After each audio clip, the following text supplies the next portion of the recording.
ในนี้เราจะมาเกมบทเสียงจดชั้นม.7 เนาะในวิชาวิทยาศาสตร์ธรรมชาติในช่วงเรียน2023-24ข้อที่28เนาะเป็นอะไรเราไปเบิ่งคำถามนำกันคำถามที่เพิ่นให้มาพวกแผ่นมวล1มีมวล10กิโลกรัมเนาะและรัศมี20สังตี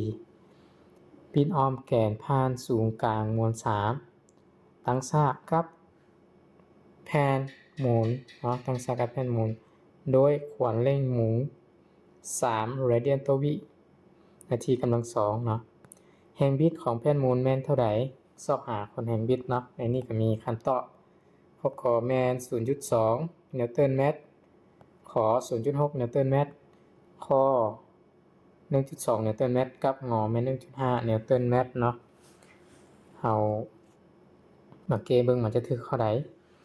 บัดนี้เฮามาวางสิ่งที่ฮู้ก่อนเนาะวางสิ่งที่ฮู้ก่อนทำอีกเราจะเขียนให้ฮู้แบบนี้เนาะและในสิ่งที่ฮู้ก็มีมวล3แม่น10กิโลก็คือ n เท่า10กิโลกรัมนี่เนาะแล้วก็มีรัศมีจะเป็น r นี่เฮาเขียนอันใหญ่อันน้อยก็ได้เนาะ r เท่า20สังตีแต่ว่ามันเป็นสังตีเราต้องได้เปลี่ยนหัวหน่วยเป็นเมตรเนาะ20สังตีก็จะออก 0.2 เมตรถ้าไปเปลี่ยนบ่เป็น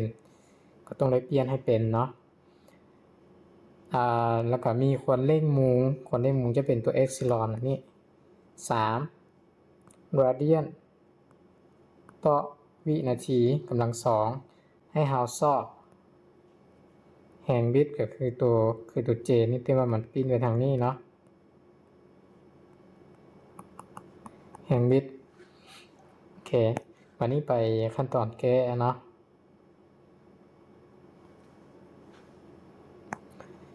บทแก้มันนี่นะบทแก้เราก็จะมี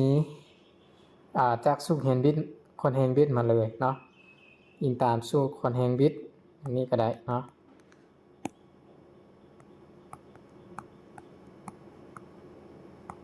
อิงตามสูตรคนแรงบิด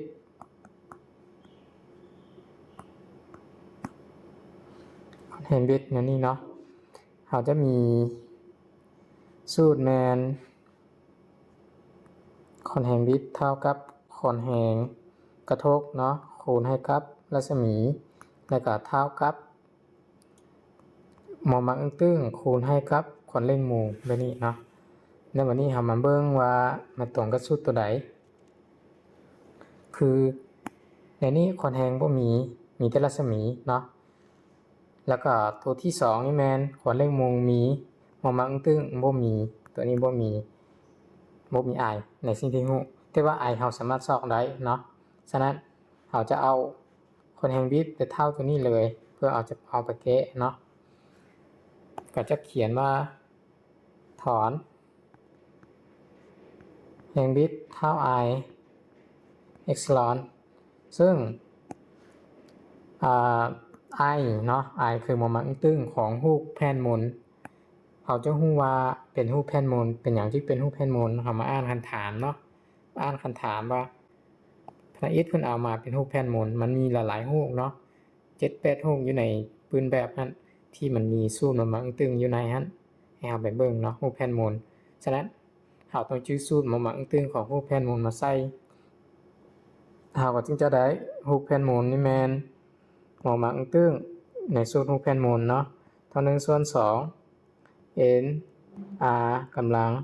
2แบบนี้เนาะแล้วเอาไปแทนเส้นบนตำแหน่งi บนนี้จะได้อยู่คนแรงบิดเท่า 1/2 n r กำลัง2คูณเอ็กซิลอนแล้วนี่ก็แทนค่าเลยเนาะแทนค่าเลยแล้วจะได้อยู่ 1/2 คูณมวล3แม่น10กิโลเนาะแล้วก็คูณรัศมีจะเป็น 0.2 แต่ว่ามีกำลัง2เลยเนาะรัศมีมีกำลัง2แล้วก็คูณควรเร่งมูลหรือเอปซิลอนก็จะเป็นคูณ3ตื้มอีกเนาะโอเคอาจารย์จะมาเขียนอยู่ทางหน้านี้ก็จะได้อยู่คนแห่งบิตตัวนี้แม่นเท่าไปเอาเป็นอันนี้เนาะเอามาไล่นี้เลย10หาร2ออก5เนาะ5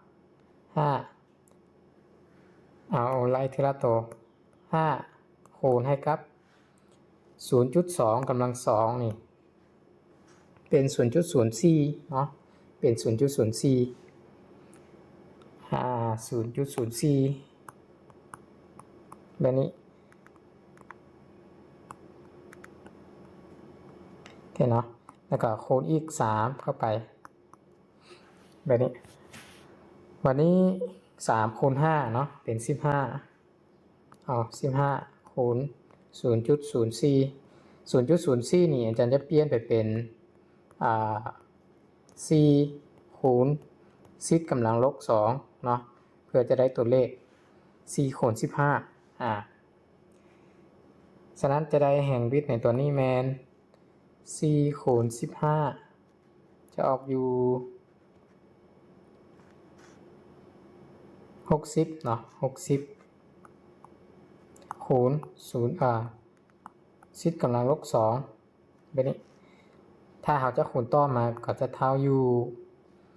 0.6 เนาะเพราะว่าเป็น60คูณหมายถึง60คูณ 0.01 แบบนี้เนาะก็เลยกลายมาเป็น 0.6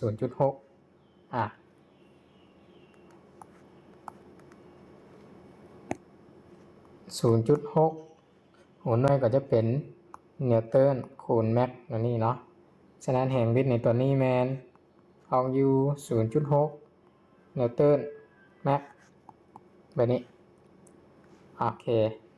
ฉะนั้นอันนี้เป็นคำตอบเบื้องบันทึกข้อใดเนาะข้อขอไข่เนาะฉะนั้นข้อที่ถูกก็จะเป็นข้อขออยู่ในนี้เป็นข้อที่ถูกต้องเนาะโอเคฉะนั้นอยู่ในข้อที่28ก็จะใส่สูตรประมาณนี้นะใส่สูตรประมาณนี้ในการเกะสูตรเดียวเพียงที่เราต้องจื้อตัวเดียวก็คือโมเมนต์ตึ้งของรูปแผ่นมนถ้าเราไม่จื้อตัวนี้มันก็เกมบ่ออกเนาะบางเทื่อมันตัวโมเมนต์ตึ้งมันรูปบ่แม่นรูปแผ่นมนและแมนมันจะออกต่างเนาะคือตัวอย่าง i เท่า nr กำลัง2เลยก็มีแบบนี้เนาะ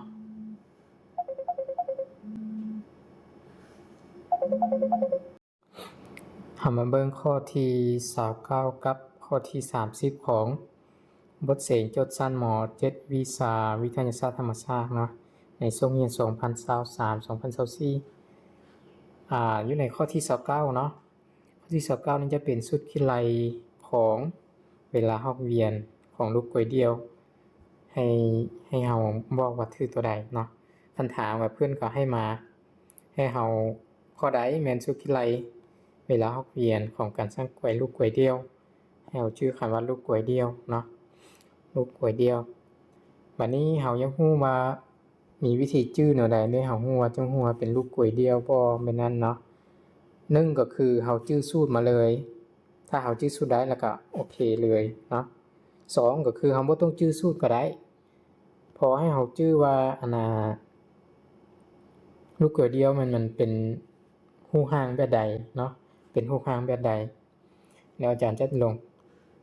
แต้มรูปตัวอย่างให้เบิ่งเนาะลูกกล้วยเดียวมันจะเป็นวัตถุอันนึงมักเชือกเนาะอันนี้วัตถุที่มีมวล3 n เนาะมักเชือกยาว l แล้วก็มันจะมีแรงดูดควรเร่งทวงนักเนาะเป็น g ฉะนั้นลูกกล้วยเดียวเนาะมันมี l มี g แบบนี้ฉะนั้นมันจะมีโอกาสพอเฮาชื่อฮูกตรงนี้แล้วมันจะได้โอกาสแล้วเนาะได้โอกาสแล้วว่าคอกับงออันนี้บ่มีส่วนเนาะเพราะมันบ่มี k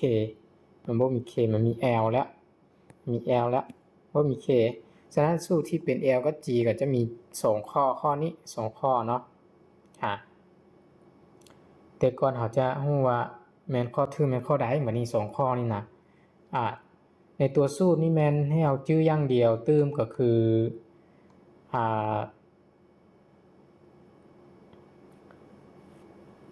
L ส่วน G เนาะ L ส่วน G ตัวอยู่ในตัวนี้ L ส่วน G ฉะนั้นมันจะมาตรงกับข้อกอเนาะ L ส่วน G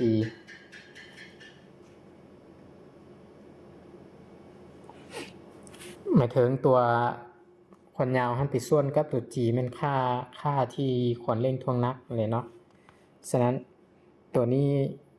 ค่อนข้างง่ายแต่ถ้าบ่จื้อก็คือบ่ได้เลยเนาะ L ส่วน G เพราะว่ามันมี2ตัวเนาะ G ส่วน L L ส่วน G งงก็คืออาจจะผิดอยู่2ตัวนี้ถ้าว่าเราจื้อได้เนาะจื้อได้ก็คือที่ถูกเลยเนาะฉะนั้นข้อที่ถูกในนี้ก็จะเป็นข้อกอเป็นข้อที่ถูกต้องเนาะวันนี้มาเบิ่งข้อ30นี่จะเป็นไฟฟ้าสลักเนาะไฟฟ้าเกษตรสลักคำถามเพิ่นให้มาแม่นวงจรไฟฟ้ามีเครื่องต้านไฟฟ้า40โอห์มก็สายมีความต้านสะท้อนไฟฟ้า5โอห์มและเครื่องมีเครื่องท้อนมีความต้านบรรจุ35โอห์มต่อเรียนกันเนาะเบิ่งวิธีต่อแม่นต่อเรียนกันแล้วต่อใส่โบไฟฟ้าสลักที่มีผลลบระดับไฟฟ้า100โวลต์อันนี้แม่นอยู่รวมเนาะความเข้มกระแสไฟฟ้าผ่านวงจรไฟฟ้าเป็นเท่าไหร่ให้ซอกหา I รวมเนาะซอกหา I รวมในสูตรต่อเรียนต่อขนานเราก็จะได้จื้อคือกันมาใส่เนาะว่าอันใดแม่นสูตรต่อเรียนอันใดแม่นสูตรต่อขนาน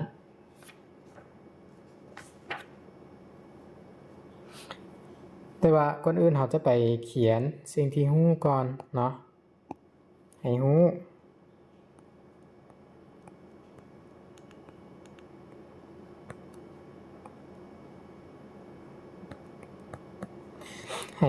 เรามี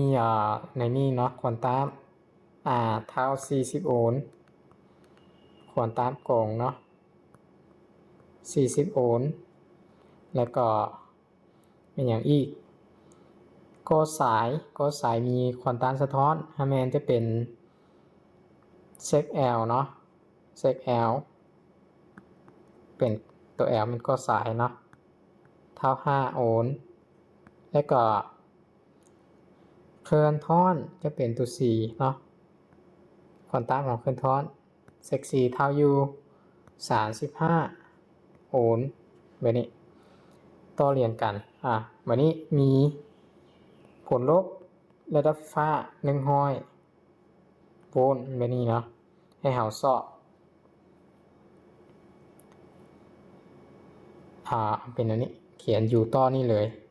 อยู่เท่า100โวลต์แล้วแถวลูกนี้จะบอกว่าเป็นตัวซอกเนาะซอกหากระแสไฟฟ้า I มีเท่าใดแบบนี้เนาะโอเคในการต่อเรียนนี่ให้เราใช้สูตรเลยก็ได้เนาะที่ว่าสูตรคือสูตรก็ต้องจื้อแน่แต่อาจารย์จะแต้มหูก่อนเนาะแต้มหูก่อนจะแต้มหูในเครื่องต้านสีต่อเรียนเนาะหูมันจะเป็นควอนตัมต่อเรียนกับL เนาะ L ก็สายจะเป็นก็สายแบบนี้ต่อเรียนอีกสักกับ4แล้วก็ต่อสักกับไฟฟ้าสลักแบบนี้เนาะไฟฟ้าสลักแบบนี้L 4แบบนี้เนาะแล้วให้เราซอกหากระแสไฟฟ้า I ที่แล่นมาที่แท้ I นี่เราบ่สามารถเขียนลูกศรอันนี้ได้เนาะเพราะว่ามันเป็นไฟฟ้าสลักแล้วมันจะไปแล้วก็กราฟ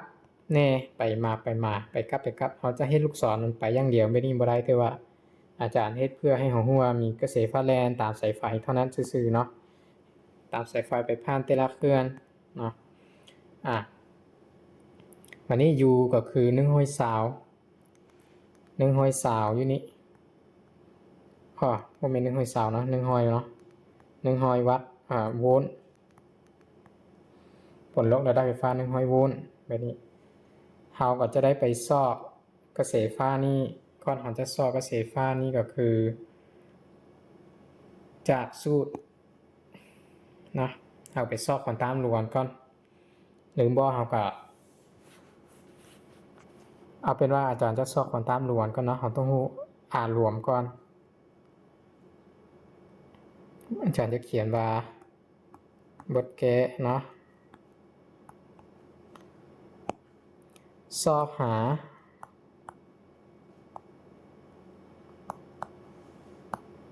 เซกนี้เท่าไหร่เนาะควอนตัมรวมจากสูตรต่อเหรียญนั่นแหละจะเป็นเซกกำลัง2เท่า u กำลัง2บวกเซก4ลบเซก l เนาะเซก4ลบเซก l แบบนี้ขออภัยโมเมนต์เนาะเซก l ลบเซก4เนาะและกำลัง2ตัวนี้มีกำลัง2อีกตัวสูตรเป็นตัวนี้เนาะจากนั้นเราก็แทนค่าเลยเราแทนค่าก้อนเลยเนาะแบบเซกนี้ยังมีกำลัง2เราก็แทนค่าไปเลยควอนตัมแมนจะเป็น40กำลัง2เนาะ40กำลัง2บวกให้กับเซก l เป็น5เซก4เป็น35จะเป็น5ลบ35แบบนี้เนาะกำลัง2ก็จะออกอยู่446เนาะ1,600บวกให้กับ5ลบ35นี่จะออกอยู่ลบ30กำลัง2อย่างอยู่เนาะ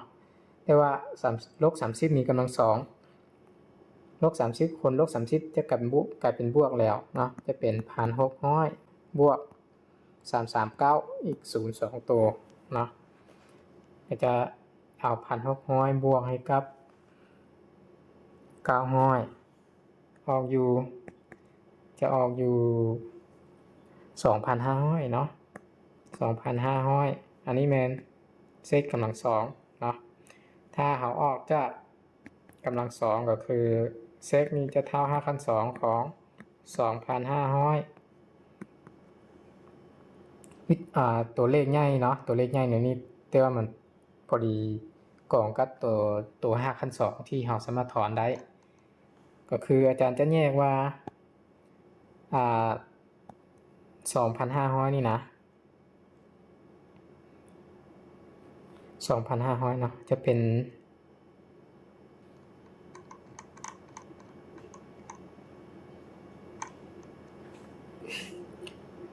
โอเคจะเป็น25นี่คูณกับ 1,000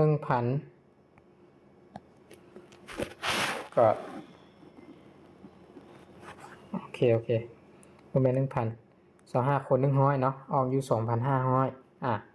ฉะนั้น25ถอน5มาได้5เนาะ100ถอน5มาได้10มันก็เลยออกเป็นจะออกอยู่50เนาะออกอยู่50ฉะนั้นเอาแยกอันนี้มาถอน5เนาะก็ก็จะได้อยู่50โอห์มเนาะเซกเวลานี้แมน50โอห์มโอเคตัวนี้ลึกไปเนาะฉะนั้นพอเราได้ควอนตัมรวมของวงจรมาหรือว่าเซกมาแล้วเราค่อยมาซอกหากระแสไฟฟ้า I เนาะ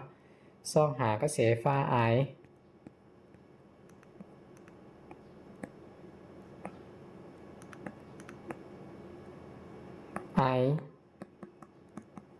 เท่าใด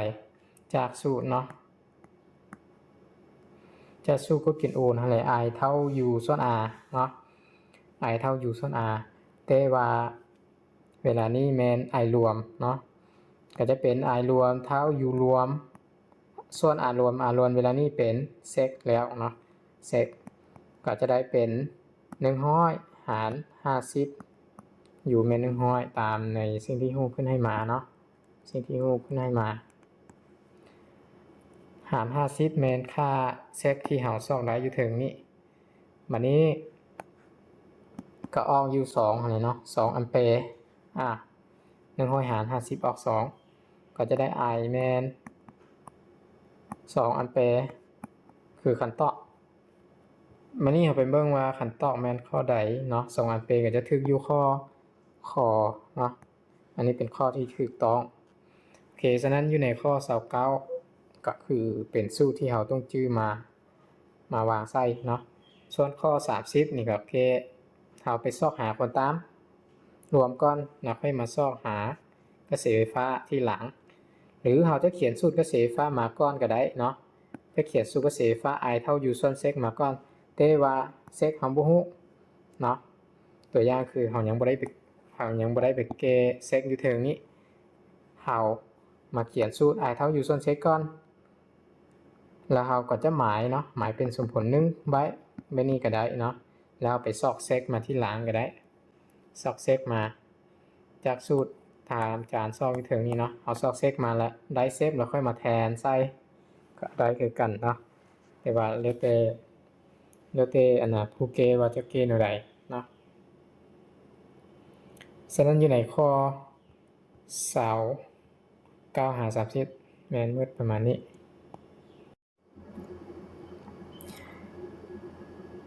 เรามาเบิ่งข้อที่31ของบทเสียง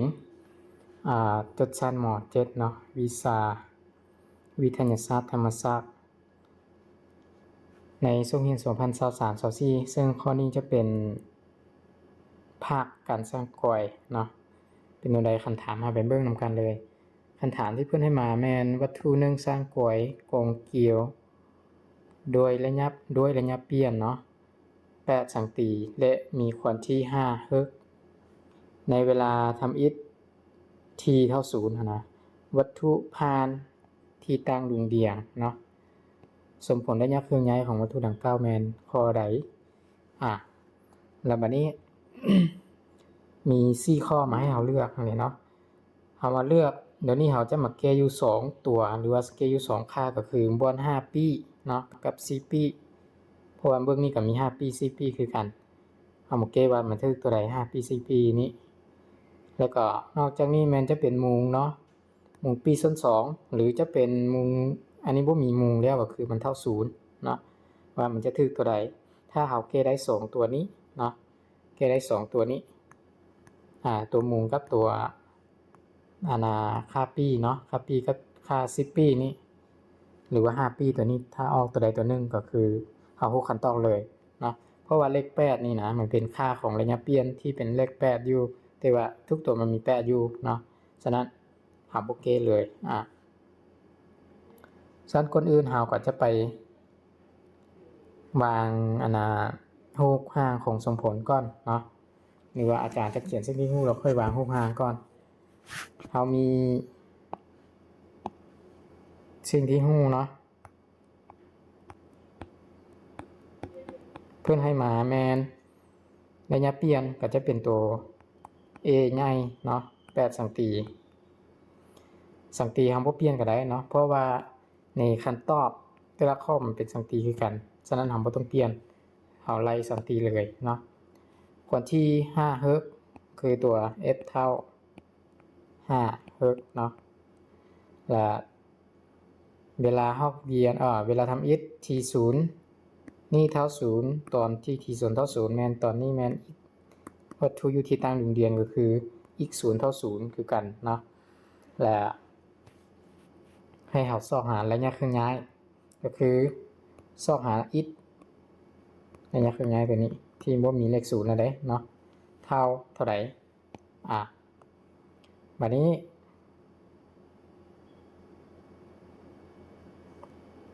เฮาไปบทแก้เนาะบทแก้เฮาก็จะได้อาจารย์จะซอกจากตัว T0 นี่ก่อนเนาะเมื่อ T0 เท่า0แล้วอีก0ก็จะเท่า0อาจารย์จะซอกตัวนี้ก่อนแต่ว่าเฮาจะเขียนรูปค่าของสมผลการสร้างกลวยของระยะเคลื่อนย้ายมาก่อนเนาะเฮามี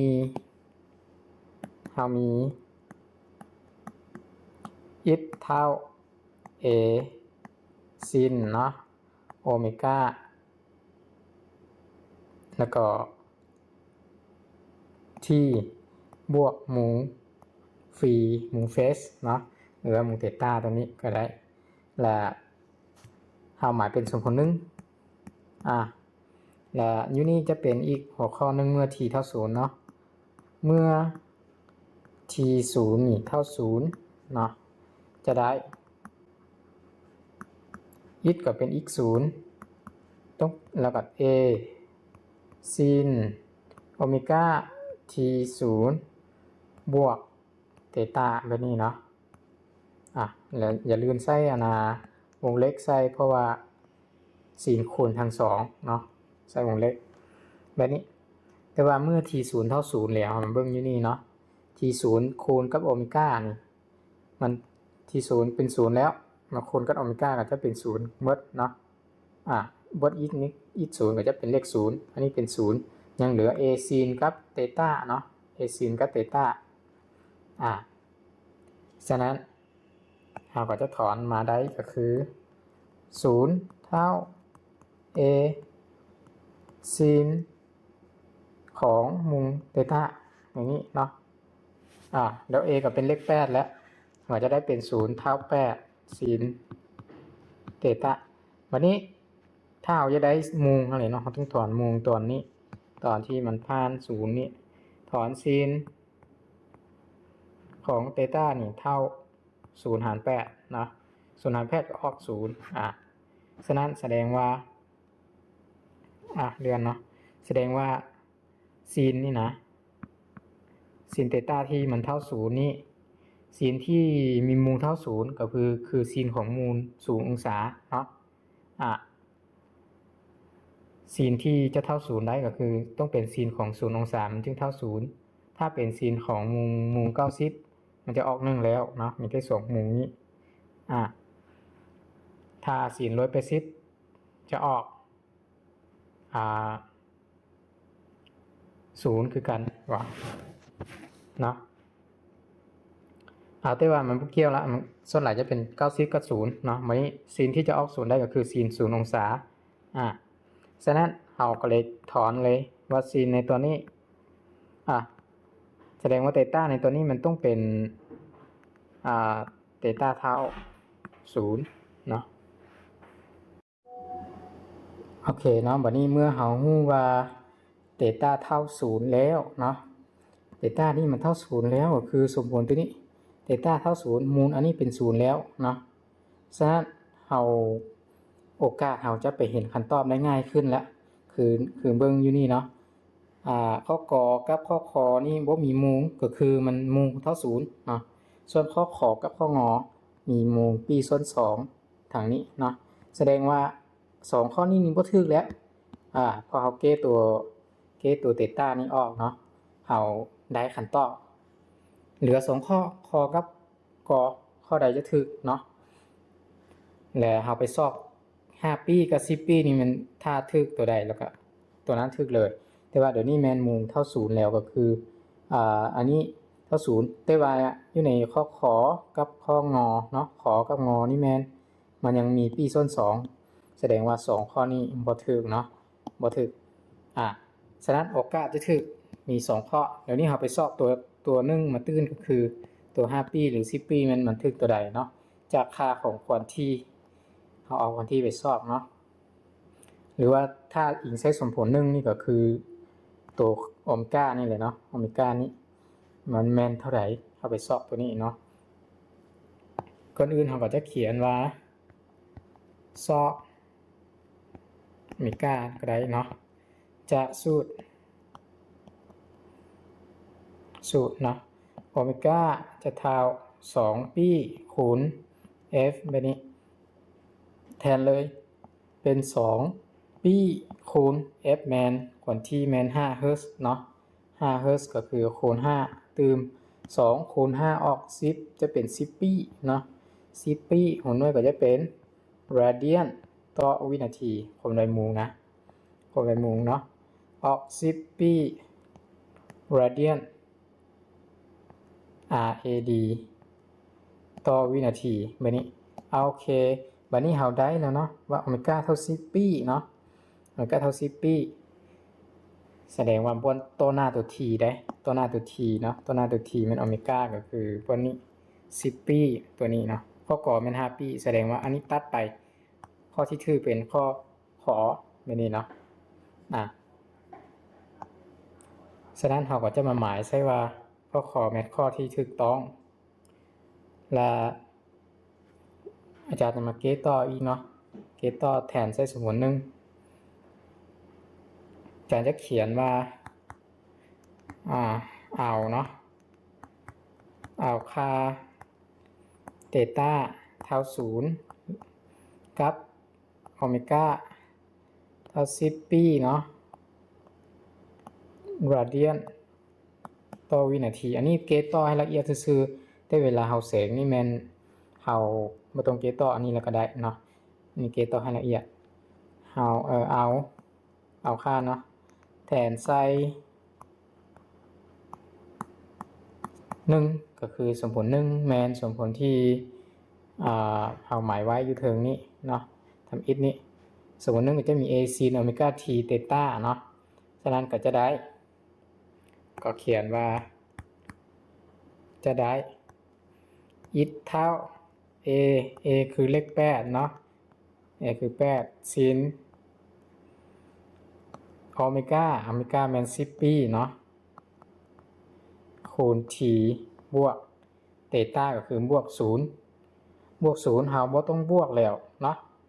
บวก0อันนี้เราบ่ต้องบวกเราก็ลึกออกเลยเหลือ10 ปี t เนาะฉะนั้น sin 10 ปี t หัวหน่วยเป็นหัวหน่วยของตัวอิทนี่หัวหน่วยของตัวอิทนี่เนาะเป็นสังตีเราสิใส่วงเล็กคือเพื่อนก็ได้เนาะเพื่อให้มันจำแนกได้ว่าอันนี้เป็นหัวหน่วยเนาะฉะนั้นขั้นตอนสุดท้ายมันเป็นตัวนี้8 sin 10 ปี t คือข้อขอไข่เนาะเป็นข้อถูกต้องโอเคฉะนั้นอยู่ในข้อ31คือเขาจะได้ไปซอก2ตัวคือเมื่อ t เท่า0เนาะเมื่อ t เท่า0นี่เขาจะได้ซอกค่าของsinนี่ส่วนหลายนี่อยู่ในสมผลตัวนี้เขาควรจะได้จื้อแมนค่าของไตรมุมมิติเนาะไตรมุมมิติบางเทื่อมันบ่เป็นsinของ0มันเป็นsinอันนี้บางเทื่อมาออก 1.5 ตัวอย่างเนาะ0.5 มันเทียมออก 0.5 คือซีนของมุงเท่าไหร่60หรือบ่สิ30บ่เป็นนั้นเราได้เนาะและเฮาต้องได้จื้อมุงตัวนี้มาใส่เพื่อให้เฮาจะได้รู้ว่าเป็นมุงเท่าใดเนาะโอเคฉะนั้นอยู่ในข้อนี้ยากนิดนึงมันจะเป็นตัวทำอิทที่อาจารย์เกมุงตัวนี้เนาะส่วนตัวโอเมก้านี่เกออกง่ายเนาะแทนค่าใช้คูณเข้าก็ออกแล้วโอเคฉะนั้นอยู่ในข้อนี้ก็หมดประมาณนี้เรามาเบิ่งข้อที่32ของบทเสียงจดสั้นหมอ7เนาะในวิชาวิทยาศาสตร์ธรรมศาสตร์ในช่วงเรียน2023-2024ในข้อ32นี้จะเป็นเรื่องของคลื่นเนาะคำถามเพื่อนให้มาแมนคลื่นคำนวณ1เคลื่อนที่ตามสมผลyเท่า6สิ้นตามนี้เลยเนาะยาวควร y ของคลื่นคำนวณดังกล่าวแมนเท่าใดให้เราไปซอกหาควร y เนาะเราไปซอกหาควร y ฉะนั้นที่เราฮู้มาก็คือมีสมผลอันเดียว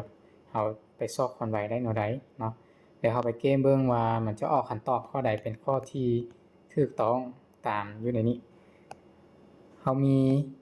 เรามีให้ฮู้มาก่อนเนาะสิ่งที่ให้ฮู้เรามามี y เท่า6 sin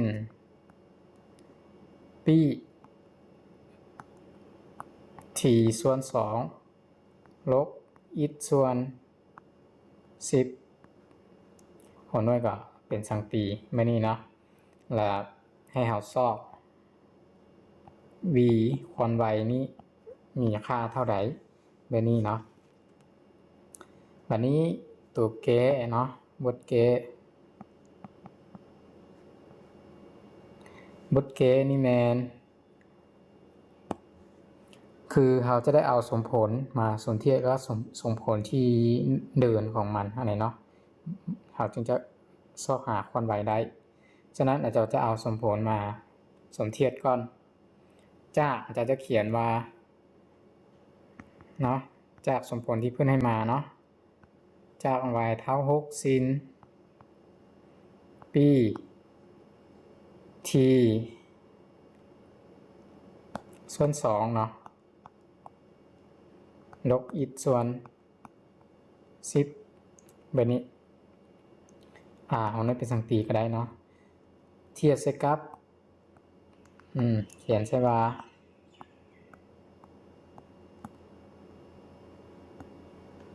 เทียบใส่ก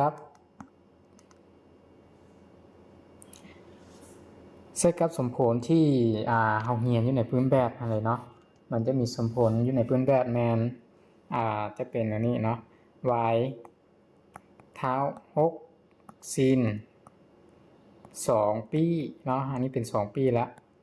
ส่วนให้กับ t ส่วนt ใหญ่เนาะ t ส่วน t ใหญ่ลบอิฐส่วนลัมดาแบบนี้เนาะอีกส่วนลัมดาแบบนี้วันนี้เรามาเบิ่งว่าสมผลคือกันบ่มันบ่คือกันเลยเนาะบ่คือกันอยู่บ่อนว่าอันนี้แม่นปีซีนปีอันนี้แม่นซีน2ปีถ้าเราอยากให้คือกันเราต้องเอาเลข2คูณเข้าวงเล็กนี้เนาะคูณเข้า2บ่อนนี้เนาะเพื่อให้เลขบ่มีเลข2แล้วมันถึงจะคือกันเนาะฉะนั้นในสมผลเราก็จะได้เปลี่ยน2คูณเข้าไปในก็จะเป็น2ปีเนาะเดี๋ยวอาจารย์เอาวงเล็กออกก่อนได้เป็น2t 2t หน่อยส่วน t ใหญ่บัดนี้อิฐก็จะเป็น2อิฐเนาะ2อิฐบัดนี้ส่วนลัมดาซึ่งเลข2ทางหน้านี่ก็คือเอาออกเนาะเหลือปีแบบนี้วงเล็กแบบนี้เนาะบัดนี้มันคือกันแล้วเนาะมันคือกันแล้วและเราก็เอา2ตำแหน่งมาเปรียบเทียบกันบัดนี้นะคือเขาเปรียบเทียบกันนี่เนาะเวลาตัวเคนี้6กับ6นี่ขออภัยอันนี้บ่แม่น6เนาะตัวสมบูรณ์ที่เราเอามาสมเทียบนี้อันนี้จะเป็นตำแหน่งของตัว a คือระยะเปลี่ยนเนาะคือระยะเปลี่ยนเราก็จะได้ตำแหน่งอยู่นี่ว่า a นี่มัน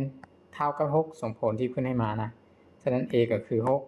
6และ t ส่วน2ก็ต้องเท่าตัวนี้เนาะแล้วก็ x ส่วน10ก็ต้องเท่าตัวนี้แบบนี้เราก็จะได้3ส่วนนี้มาเท่ากันเนาะจะได้อาจารย์จะเขียนพร้อมเดียว3ตัวนี้เลยเพื่อให้เราไปซอก3ตัวนี้ก่อนเนาะก่อนเราจะไปซอกความไวได้เนาะคืออาจารย์จะเขียนว่าจะได้เนาะจะได้3ตัวอันที่1 a เท่า6สังตีระยะเปลี่ยนเท่า6ที่1เนาะอันที่2แมนและอันที่2เนาะที่2ก็คืออาจารย์จะเอาตัวนี้ก่อน t น้อยส่วน2เท่า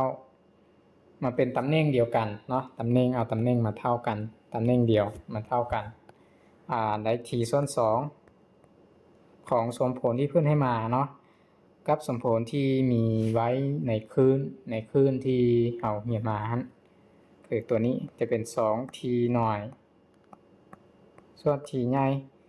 เป็นตัวยุโรนี้เนาะตัวนี้เนาะวันนี้เราค่อยถอนคือ t กับ t เวลานี้มันก็คัดกันได้อยู่ละเราก็คัดกันได้เนาะ t กับ t หมดไปเนาะ t น้อยนะและ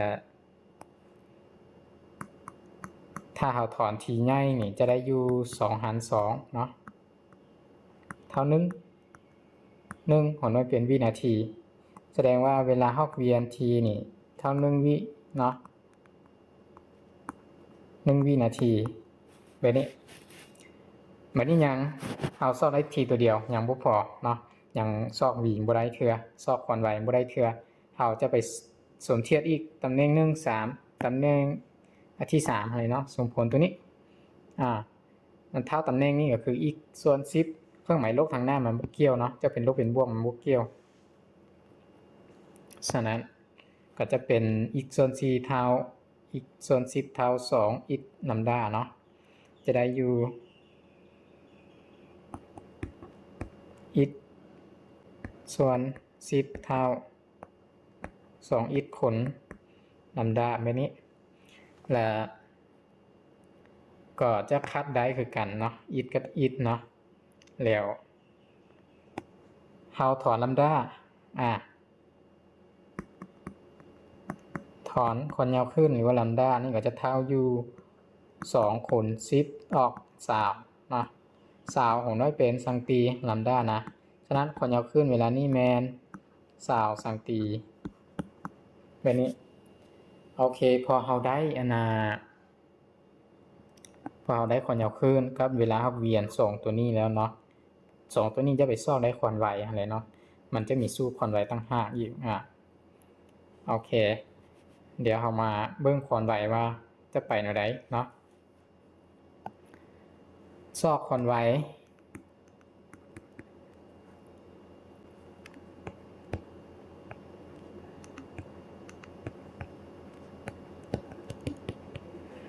ซอกหาควอนไวจากสูตรสูตรควอนไว v เท่าควอนที่คูณควอนยาวขึ้นหรือควอนยาวขึ้นส่วนเวลาฮอกเวียนแบบนี้เนาะเขาตัวสู้ควอนไวเขาจะไล่จากตัวนี้แต่ว่าอยู่ในนี้เนาะ f กับลำดานี่ตัวนี้ไล่บ่ได้เพราะว่าบ่มีควอนที่เฮาบ่ฮู้เนาะเฮาซอกยังบ่ซอกเฮาซอกได้เวลาฮอกเวียนแม่นบ่เฮาซอกได้เวลาฮอกเวียนฉะนั้นเฮาก็จะเอา v ไปเท่ากับลำดาส่วน t เพราะว่าลำดาก็ฮู้แล้วเนาะ t ก็ฮู้แล้วแบบนี้โอเคบัดนี้เฮาก็แทนค่าหรือว่าเฮาถอนสูตรอีกเทื่อนึงก็ได้เนาะว่าเฮาจะเอาสูตร v นี่เท่าลำดาส่วน t แบบนี้นะเฮาค่อยเท่าไปอีกเนาะเฮาก็เท่าไปลำดาที่เฮาเกออกมันลำดาเท่า20หัวน้อยเป็นสังตีคือ9เนาะบ่เปลี่ยนเนาะอันนี้นะหัวน้อยเป็นสังตีเฮาบ่เปลี่ยนก็ได้เพราะว่าคันตอบมาก็เป็นสังตีเนาะเวลาเฮาเวียนก็เท่า1ฉะนั้นจะได้อยู่20สังตีหาร1นั่นแหละก็ออก20คือ9แต่ว่าหัวน้อยจะเป็นสังตีแล้วได้เนาะสังตีเมตรต่อวินาที1วินาทีนั่นแหละเนาะควอน y ก็จะอยู่20สังตีเมตรต่อวินาทีแบบนี้คือขั้นตอนของข้อนี้เนาะ20ซนต่อวินาทีมีข้อถึกบ่ข้องอเป็นข้อที่ถูกต้องเนาะข้องอเป็นข้อที่ถูกเพราะว่าหัวน้อยยังเป็นสังตีอยู่เนาะสังตีต่อวินาทีฉะนั้นข้อนี้เป็นข้อที่ถูกเนาะโอเคฉะนั้นอยู่ในข้อ32ก็คือข้ององัวเป็นข้อถูกต้องเนาะวิธีแก้แม่นเฮาจะได้ซอกหา2ค่าหาเลยเนาะโดยการสมเทียบ2สมผลเอาสมผลด้านเดินของมันนั่นแหละเพียงแต่เฮาจื้อเนาะเฮาจื้อว่าตัวลงนะตัวลงนี่มันเป็นแนวนี้คือแนวนี้ฉะนั้นเฮาเป็นลำดาก็เป็นเวลาเฮาเวียนเนาะเฮาก็ได้สมผลมาเต็มมาแล้วหลังจากเฮาเอาตำแหน่งมาเท่ากันเนาะตำแหน่งมาเท่ากันซ้ายกับซ้ายขวากับขวาตัวส่งตัวนี้เฮาก็ซอกหาได้ทีเวลาเฮาเวียนที่เฮาก็พอได้เวลาเฮาเวียนแล้วเฮาก็สามารถซอกหาควอนที่ได้หั่นเนาะเพราะว่าควอนที่นะควอนที่อยู่นี่เนาะควอนที่นี่เท่า1ส่วน t ใหญ่นี่นะพอ t เท่า1ควอนที่ก็เป็น1หาร1ก็ออก1เฮิรตซ์นี่เนาะออก1เฮิรตซ์แต่ว่าพอได้ควอนที่แล้วเฮาก็เอามาแทนซะนี่เลยก็ได้นี่ v เท่า f ลำดาเลย1คูณ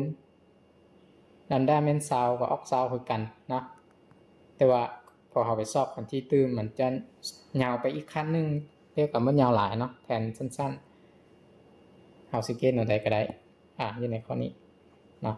บ่ซอกเข้าที่ก็ได้เฮาเพราะว่าตัวสู้มันโกงกันอยู่นี่แหละและสุดท้ายมันก็ออก20สังตีต่อวินาทีเป็นคำตอบที่ถูกอยู่ในข้องอเนาะโอเคเนาะข้อที่32ป่ะแม่นจะหมดประมาณนี้เอามาเบิ่งข้อที่33เนาะ33ของบทเสียงจดชั้นม.7 วิชาวิทยาศาสตร์ธรรมศาสตร์ในทรงเรียน2023-2024คำถามที่เพิ่นให้มาแม่นจะเป็นคือนี่เนาะลวดเส้นหนึ่งยาว 1.5 เมตรมัดให้เข้มไว้ทั้งสองส้นเนาะถ้าดิดให้เกิดขึ้นจากที่มีขวัญที่ตามสุดจะมีขวัญยาวขึ้นเท่าใดให้เฮาส่องหาขวัญยาวขึ้นนะแต่ว่าค่าที่เพิ่นให้มาแม่นมีแต่ 1.5 เมตรคำตอบก็มี4ตัวเลือกและเฮาจะแก้แนวใดอยู่ในข้อนี้เพื่อให้เฮาฮู้บ่วิธีแก้เนาะอยู่ในข้อนี้แม่นเบิ่งอยู่บ่นึงก็คือคันว่าขวัญที่ตามสุดอยู่นี่เนาะขวัญที่ตามสุดนี่มันจะมีค่าของ n เท่า1มาให้เฮาในปืนแบบเรียนเนาะถ้าไผอ่านฮอดแล้วจื้อแล้วจึงจะได้อยู่ถ้าบ่จื้อตัวนี้ก็เฮาฮู้ว่าขวัญที่ตามสุดแม่นเท่าใดบ่ฮู้แล้วก็แล้วเนาะโอเคก่อนอื่นเฮาก็ไปวางสิ่งที่ฮู้ก่อนเนาะให้ฮู้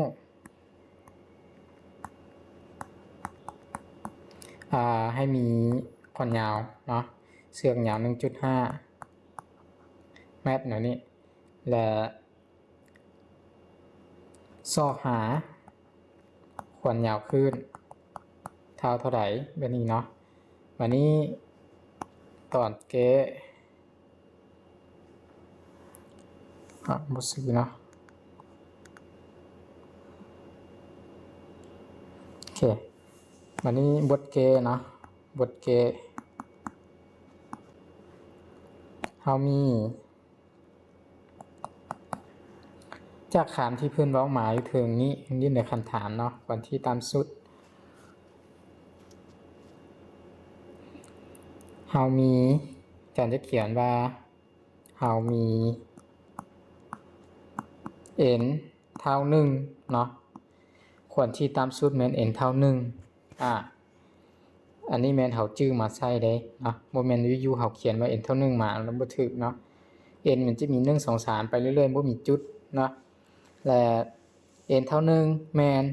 ควรที่แม่นขึ้นจากที่มีควรที่ตามสุดเนาะแม่นขึ้นจังเนาะที่มีควรที่ตามสุดหรือเอิ้นว่า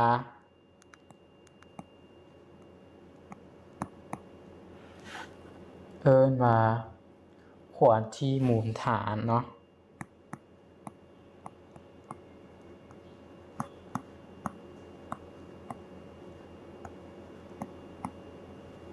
แบบนี้ควรที่มูลฐานก็คือควรที่ตามสุดหรือควรที่น้อยสุดฉะนั้นเฮาจะไปซอกหาลัมดาได้จะสูตรเนาะบัดนี้เฮาฮู้เองแล้วเฮาจึงไปซอกหาลัมดาซอกลัมดานี่ควรยาวขึ้นเนาะจากสูตรควรยาวขึ้นเท่า 2l ส่วน n แบบนี้ก็แทนเลยนะจะเป็น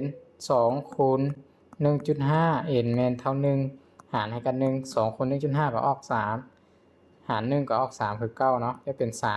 3ของน้อยเป็นเมตรละ3เมตรนะเป็นคำตอบที่ถูกต้องควรยาวขึ้นในเวลานี้3เมตรแบบนี้เนาะ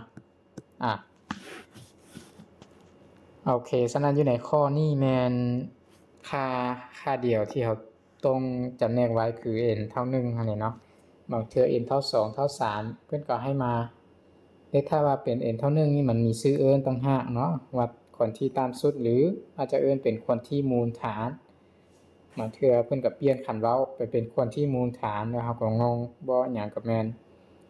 ก็จะเป็น n เท่า1หั่นแหละเนาะค่าเดียวกันถ้า n เท่า2เท่า3มานี่เพิ่นสิให้มาเนาะหรืออาจจะมีวิธีไปสอบบ่แบบนั้นเนาะฉะนั้นข้อที่ถูกต้องในข้อ33ในนี้ก็จะเป็นข้อคอเนาะข้อนี้เนาะข้อคอเป็นข้อที่ถูกเป็น 3.00 แมทเนาะโอเคฉะนั้นข้อนี้หมดเท่านี้วันนี้เรามาเบิ่งข้อที่34ของบทเสียงจดชั้นม.7 ในวิชาวิทยาศาสตร์ธรรมศาสตร์เนาะในสุขเรียน2023-2024ข้อซึ่งข้อนี้มันจะเป็นเรื่องของเสียงเนาะภาคเสียงคำถามที่เพิ่นให้มาแม่นคนผู้หนึ่งสังเกตเห็นฟ้าเมฆเหลืองเนาะฟ้าเมฆเหลือง4วินาทีต่อมาเราจึงได้ยินเสียงฟ้าร้องเนาะถ้าอุณหภูมิของอากาศในเวลานั้นแม่น20องศาจุดที่เกิดฟ้าเมฆเหลืองอยู่ห่างจากคนผู้นั้นแม่นระยะเท่าใดคือซอกหาระยะทางเตคนที่เห็นเนาะคนที่เห็นไปหาจุดที่ฟ้าห้องที่มีฟ้าเหลืองอยู่นี่เนาะที่เกิดมีแสงมาอันนี้เนาะมีเสียงให้เราได้เห็นได้ยินอันนี้เนาะ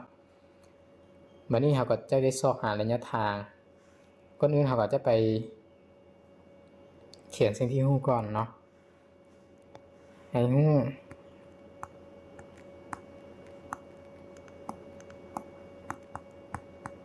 เรามี4วินาทีแม่นเวลาเนาะที่เท่า4วินาทีแล้วก็20องศาเซก็จะเป็น t คือกันแต่ว่า t อุณหภูมิเนาะมันเป็น t หน่อยคือกันแต่ว่าองศาเซเขาก็จะหมายเป็น t องศาเซแบบนี้เนาะเป็น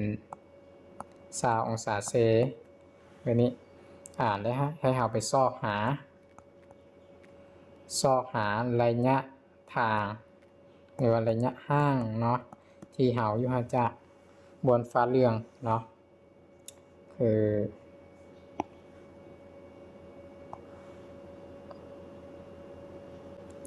เพิ่มแบบนี้ตัวอย่างคนเฮาสิแต้มรูปเป็นตัวอย่างเนาะตัวอย่างคนเฮาแล้วอยู่นี้คนเฮาแล้วอยู่นี้แบบนี้และจุดที่เกิดฟ้าเหลืองฟ้าเมฆบ่หยังอยู่ทางนี้เนาะอยู่ทางนี้เกิดอยู่ทางนี้พอมันเกิดปึ๊กแล้วเสียงมันจะส่งเสียงมาเนาะให้เราได้ยินส่งเสียงมาให้เราได้ยินแต่ก่อนเสียงจะมาฮอดหูของเรานะมันจะได้เคลื่อนที่ในระยะทาง s นี่มาเนาะเคลื่อนที่ในระยะทาง s นี่มาฉะนั้นให้เราซอกหาระยะทางระหว่างเรานี่ห่างจากบวนฟ้าเมฆเหลืองอะไรเนาะอันนี้เป็นบ่วงจะเขียนใช่ว่าฟ้าเมฆเลื่อนนี่ใส่เนาะเพื่อเราจะหูเนาะ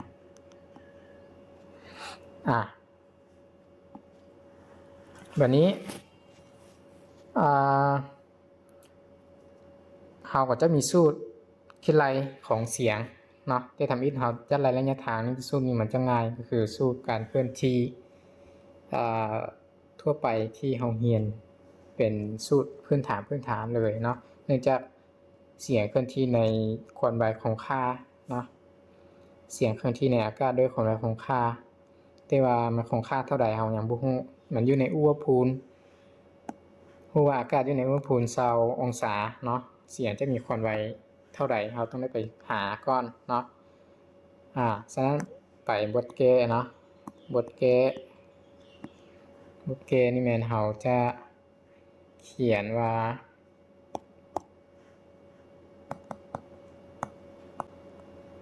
ซอกหา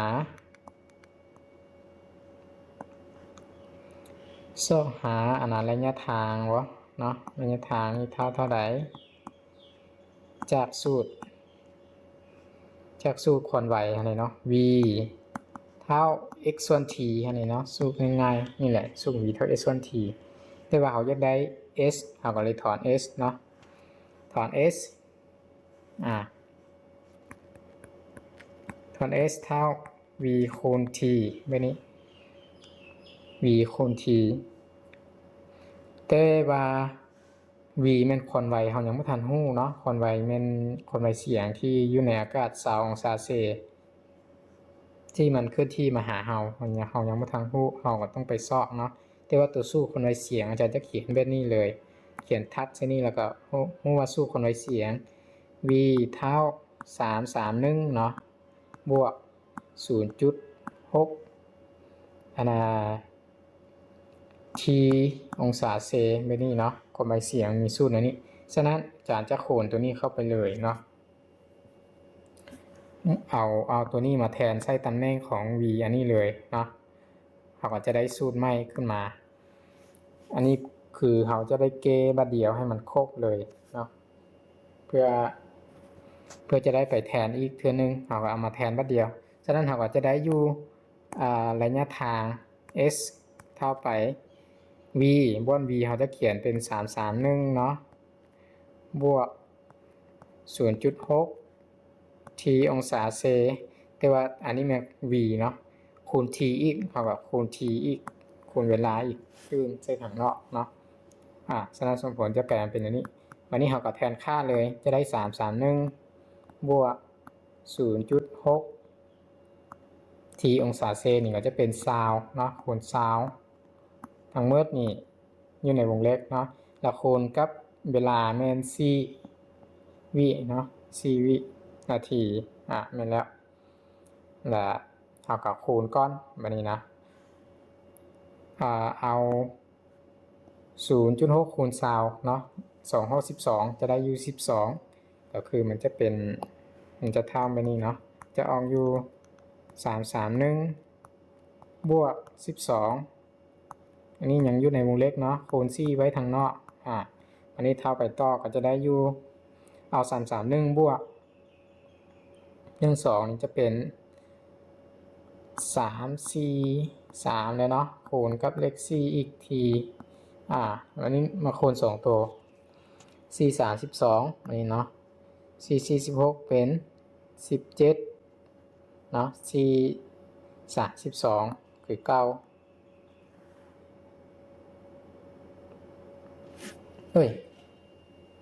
32นี่ยังมี1จื้ออีกเนาะเป็น13แล้ว12บวก1เป็น13ฉะนั้นมันจะออกเป็น1372เนาะหรือว่า1372หัวเนื้อก็จะเป็นแมทนะอันนี้คือระยะทางหรือว่าระยะที่เขาอยู่ห่างจากทีบนฟ้าเรื่องเนาะฟ้าเมฆฟ้าเรื่องท่านเป็นผ่าน173เมตรเนาะคือว่าไกลอยู่และคันต่อขออภัยเนาะมาเขียนเลข3อีกเลข2คันต่อก็จะเป็น1372คืออยู่คอในนี้เนาะข้อเป็นข้อที่ถูกต้องเนาะ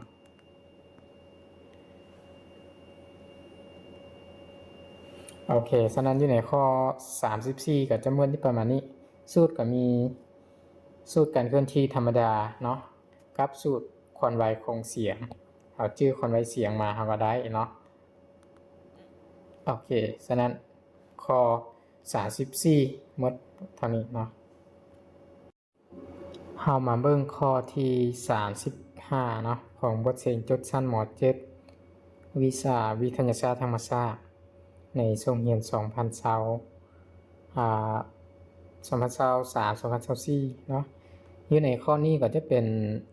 ภาพไฟฟ้าเมนเล็กเนี่ยคำถามขึ้นให้มาแมนสายนันไฟฟ้า2เส้นวางขนานห่างกัน4สังตียาว1เมตรเท่ากันเลยเนาะและก็มีกระแสไฟฟ้าแล่น2 แอมป์เนาะมีกระแสไฟฟ้า2 แอมป์แล่นผ่านหรือว่าแล่น2 แอมป์นั่นแหละในแล่นผ่านแต่ละเส้นในทิศทางเดียวกันขอนแรงดึงดูดระหว่างสายนันไฟฟ้าทั้ง2 มีขนาดเท่าใดเนาะให้เฮาซอกหาแหงลูกระหว่างสายไฟ2เส้นดังเก้าเนาะอันนี้มันจะมาตรงกับสูตรเลยแต่ว่ามันจะมีค่าหนึ่งเนาะที่เฮาต้องจื้อมาใส่ถ้าบ่จื้อก็คือจะเกมบ่ออกนั่นแหละเนาะทำอิฐเฮาเขียนสิ่งที่ฮู้ก่อนเนาะให้ฮู้เฮามีห่างกัน4 สังตีอันนี้เป็นระยะห่างหรือเฮาจะหมายเป็นตัว r เนาะส่วนหลายเพิ่นหมายเป็นรัศมี r เท่า4 สังตีเฮาจะเปลี่ยนหัวหน่วยจากสังตีไปเป็นเมตรเนาะ4 สังตีจะออกอยู่4คูณ4คูณ10กำลังลบ2เนาะเมตรหรือว่าเท่า 0.04 เมตรก็ได้เนาะและกระแสไฟฟ้า I เท่า2แอมเปร์แบบนี้แล้วก็ตัวที่เราต้องจื้อมาเนาะเป็นตัวค่าของมวยศูนย์ตัวนี้เอิ้นว่าสภาพซากซื่นได้ทางแม่เหล็กเนาะสภาพซากซื่นได้ทางแม่เหล็กมันจะมีแวดล้อมเอาแม่เหล็กไปวางซึ่งอยู่ในสุญญากาศบ่เอาแม่เหล็กไปวางในหรือว่าบ่แม่นแม่เหล็กเนาะเอาสายไฟไปวางในสุญญากาศหรือเอาสายไฟไปวางในอากาศธรรมดาคืออยู่ในเรือนสารบ้านทรงเฮาเนาะหรือเอาสายไฟไปวางในน้ำมันจะมีค่าตัวมวยนี้ต่างกันเนาะแต่ว่าอยู่ในสุญญากาศกับอยู่ในอากาศนี่คือกันเพิ่นก็เลยใช้คือปัจจุบันนี้เฮาใช้ไฟก็อยู่ในอากาศนั่นแหละเนาะฉะนั้นเพิ่นก็เลยเอาค่ามวยศูนย์นี่เท่าค่าของสุญญากาศเลยเกือบเท่าเดียวเลยเนาะซึ่งค่าของมวยศูนย์ตัวนี้แม่นจะออกอยู่4ปีเนาะ4ปีคูณ10กำลังลบ7แบบนี้หัวหน่วยจะเป็น h ต่อเมตรเนาะฮันรี่เนาะตัว h อันว่าฮันรี่ต่อเมตรแบบนี้คือตัวที่เราต้องได้จื้อเนาะบัดนี้ซอกหา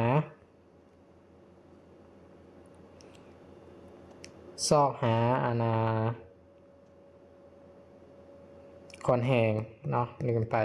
ซอกหาคอนแหงแต่ว่าอย่างบนกระแสไฟฟ้าเนาะกระแสไฟฟ้า2แอมเปร์อยู่ถึงนี้หมายถึงกระแสไฟฟ้านี่แล่นผ่านเละเส้นในทิศเดียวกันเละเส้นหมายถึงมี2เส้นเนาะเพิ่นให้2เส้นมาเด้2เส้นหมายถึง I1 I2 นี่เท่ากันเลยมี2แอมเปร์เนาะ2แอมเปร์นี่เท่ากันเลยฉะนั้นอาจารย์ก็เลยเขียน I หรือว่าเราจะเขียนนี่ก็ได้เราจะเขียนว่าเป็นI1 I2 เนาะ I1 เท่า I2 แบบนี้หรือว่าสิเขียนเป็น I เลยก็ได้เนาะ I เท่า2แอมเปร์มันเท่าเดียวคือสายไฟเส้นที่1ก็ไฟแล่น2แอมเปร์สายไฟเส้นที่2ก็ไฟแล่น2แอมเปร์แบบนี้เนาะบัดนี้เอาไปตัวเกะเนาะตัวเกะอยู่ในข้อนี้ไปบทเกะ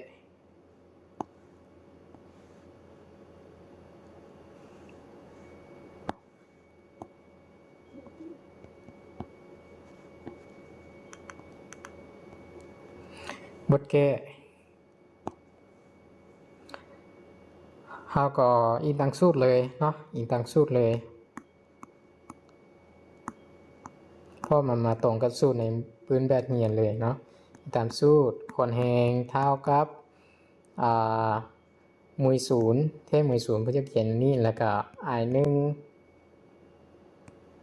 I2 ก็ยังมี L เนาะ L ส่วนให้กับ2 PR แบบนี้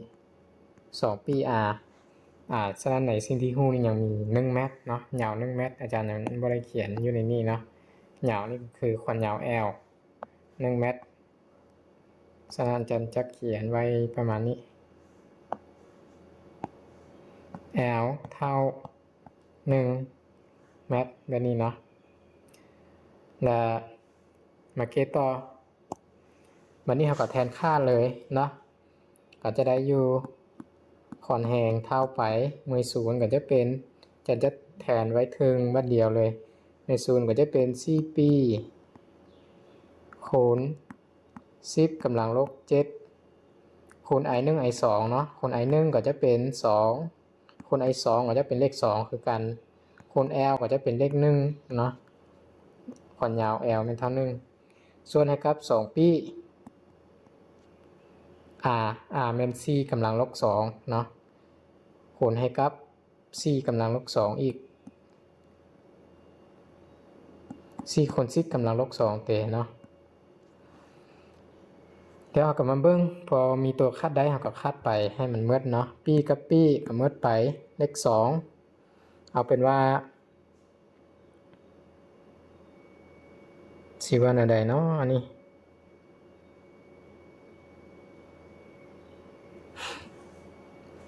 อาจารย์จะคัดในนี่เนาะคัดเลข2 1ตัวกับเลข2 1ตัวอยู่ลุงเนาะทางเครื่องเหลือ4ก็คัดกันเลข4ก็คัดกับเลข4แล้วเอาอาจารย์จะเลือกเปลี่ยนสีเนาะเพื่อให้มันสีตั้งกันเพื่อจะได้เบิ่งเข้าใจง่ายเนาะสีฟ้าเอาเป็นเลข2คัดเลข2แมนสีฟ้าอันนี้เปลี่ยนสีใหม่เนาะเอาเป็นสีเขียวนี่เลข4คัดเลข4อันนี้เนาะเลข4คัดเลข4ตัวฉะนั้นพอมันคัดไปในนี่ละตัวที่ยังเหลือเราก็จะฮู้เนาะ f เท้ายังเหลือ2อยู่ถึงเนาะ2คูณ1เลข2นี้คูณ1ก็ออก2เนาะออก2คูณ10กำลังลบ7ลบ7กับ10กำลังลบ2ทางลงเหลือ10กำลังลบ2เนาะแล้ว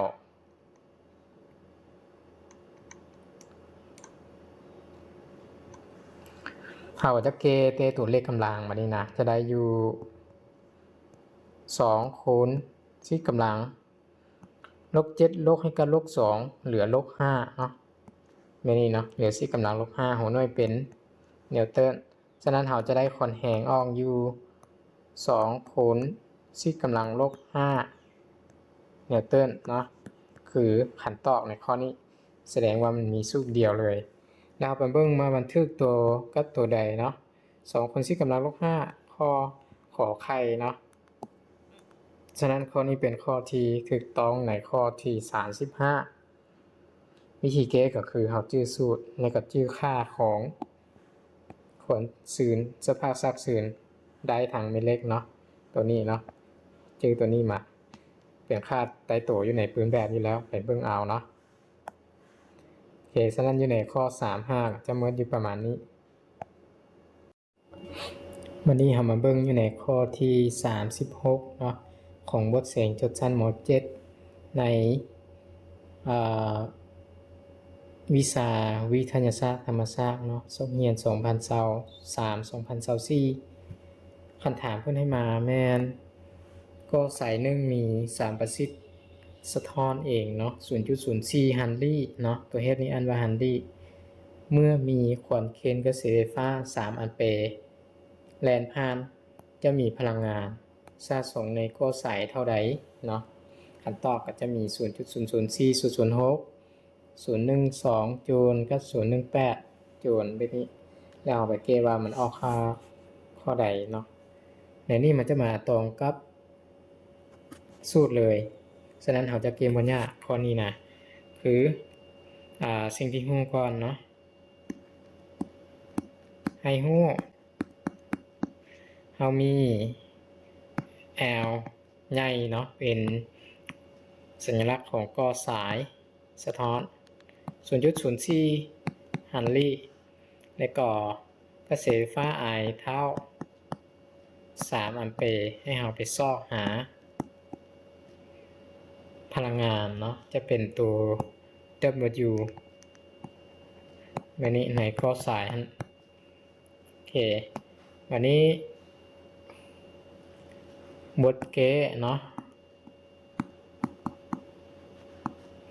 บทเกเราก็อิงตามสูตรเลยก็ได้อิงตามสูตรพลังงานของก้อนสายนี่เนาะ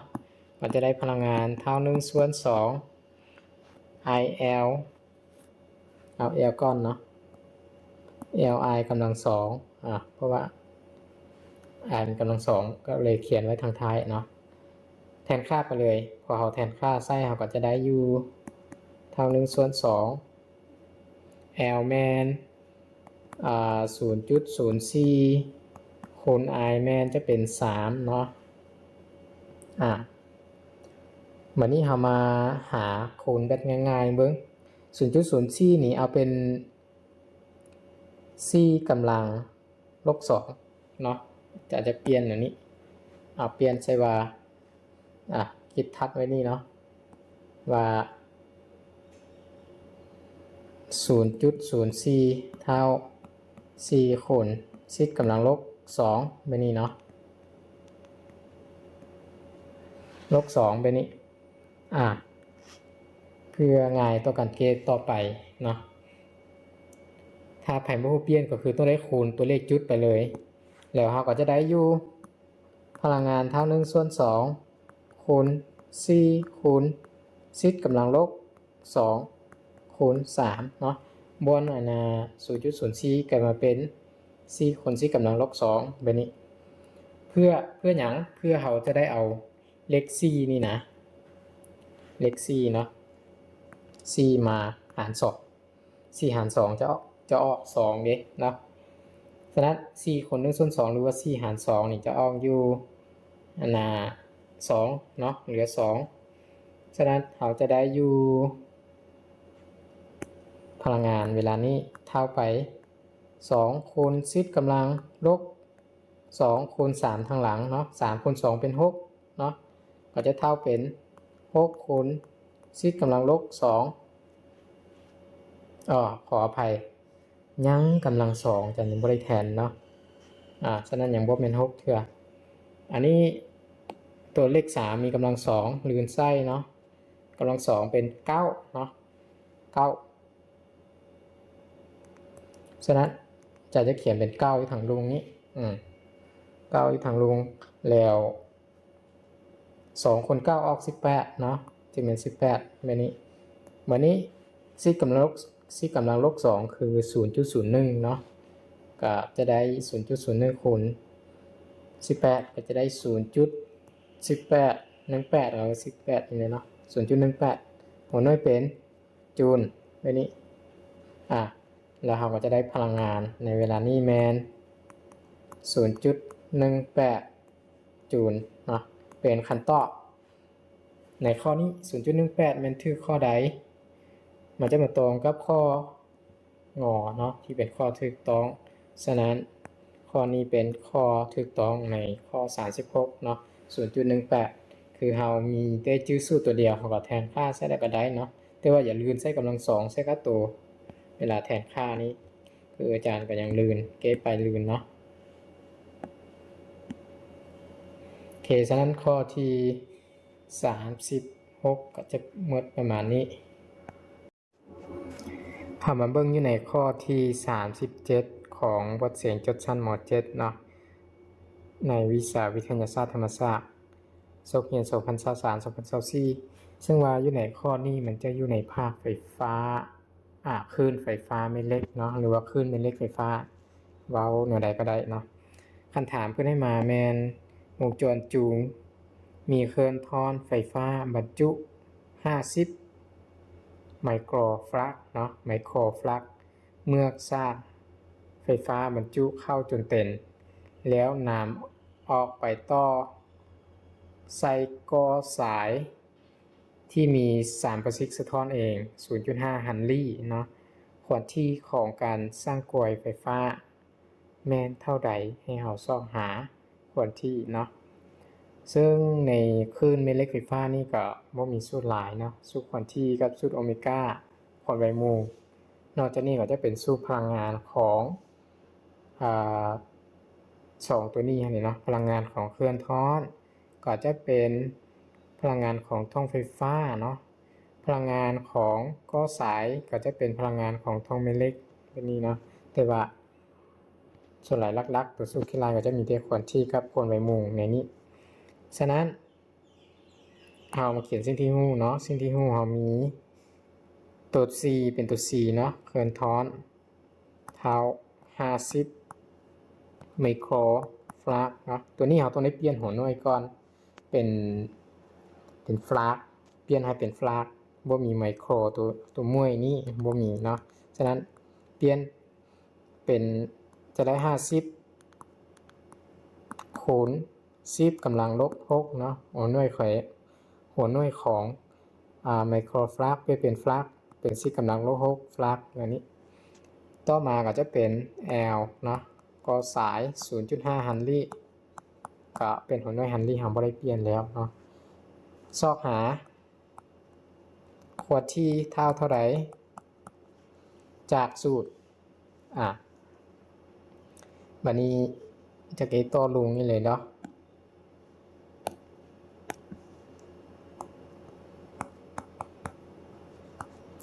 มาบทแก้มานี่นะ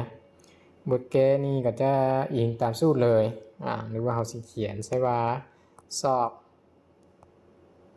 อกหาขวดที่นี่จากสูตร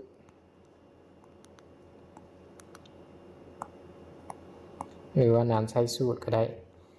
จากสูตรควอนที่เท่าไป1ส่วน2ปีเนาะ2ปี5คัน2ของ L กับ4แบบนี้เนาะ L กับ4ก็พอดีเราซอกหาควอนที่นี่ฉะนั้นสูตรนี้เราไม่ได้ถอนอย่างแล้วเนาะเราก็มันจะแทนค่าไปเลยพอแทนค่าเราก็จะได้ควอนที่เท่า1ส่วน2ปีเดี๋ยวปีเราจะได้คูณบ่เนาะ2ปี5คัน2ของ L แมน 0.5 เนาะคูณกับ C ก็จะเป็น50คูณ C กำลังลบ6เนาะ50คูณ C กำลังลบ6แบบนี้อันนี้อยู่ใน5คัน2ซึ่งว่าตัวเลขส่วนนี้ก็จะยาวมาอีกเนาะยาวมาฮอดนี้เลข1อยู่ถึงแบบนี้เท่าไปเอาต่อเอา 0.5 คูณ50เหลือ25เนาะเหลือ25คือ0คัดกับ0เอา5คูณ5นี่เนาะเป็น25จะได้อยู่จะเขียนตัวลุงก้อนเนาะเพื่อเราจะเขียนได้ตัวเลขส่วนเท่า2ปี5คัน2ของ25คูณ10กำลังลบ6แบบนี้เนาะซึ่งมันยังมี1ส่วนอยู่ถึง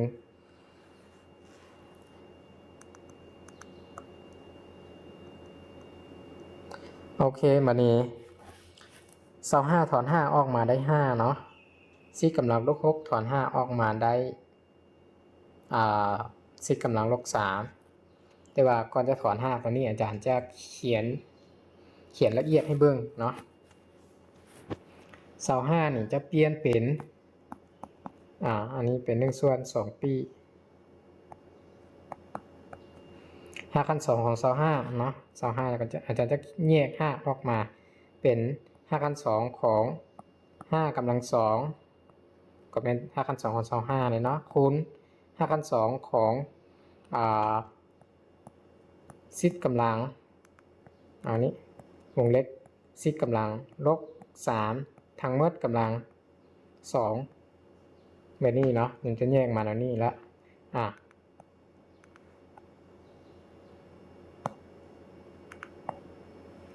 แบบนี้พอมันแยกแล้วนี่เราจึงจะเข้าใจว่ามันคาดได้เนาะคาดได้กับ5กำลัง5คัน2หรือว่าถอน5ได้ทันเลย25ถอน5มากับ2กับ5หายไปแบบนี้เนาะและเหลือยังเหลือยุทเทิงกันยังเป็นเลข1คือ9 2ปีนี่ปีเป็น 3.14 การสิเขียนใช่นี่เนาะปีเท่า 3.14 เนี่ยนี่ก็จะได้เป็นเลข2คูณ 3.14 คูณเลยแน่นอนว่าเราต้องได้คูณแล้วเนาะเด็กก็5คัน2นี่ถอน5มาถอน5มายังเหลือเป็น5นะมันเหลือเป็นคูณ5ใส่กับตัวนี้10กำลัง3ยังอยู่เนาะ คูณ5คูณ10กำลังลบ3เตะเนาะได้อยู่โอเค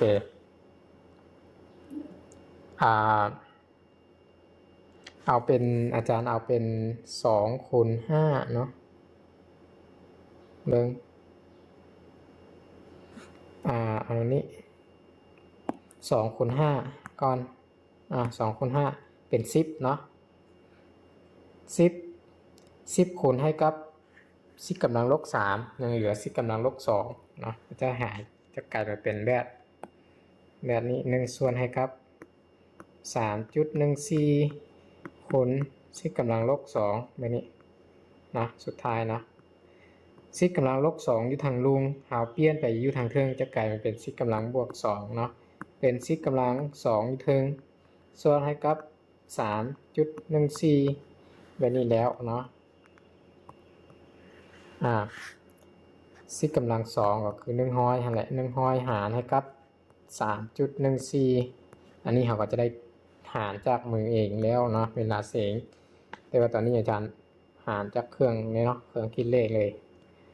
100นี้หาร 3.14 ออกอยู่ 31.8 เนาะ31.847มีปะจุดตัวเดียวเพิ่นมีคันตอบเพิ่นมีได้จุดตัวเดียวเนาะเอากับจุดตัวเดียวฉะนั้นออกอยู่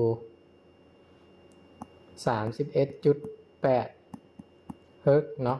คอนที่ของน้อยเป็นเฮิร์ตคอนที่จะได้อยู่ 31.8 เฮิร์ตคือขันตอกในข้อนี้มาเบิ้งมาบันทึกข้อใดก็คือข้อที่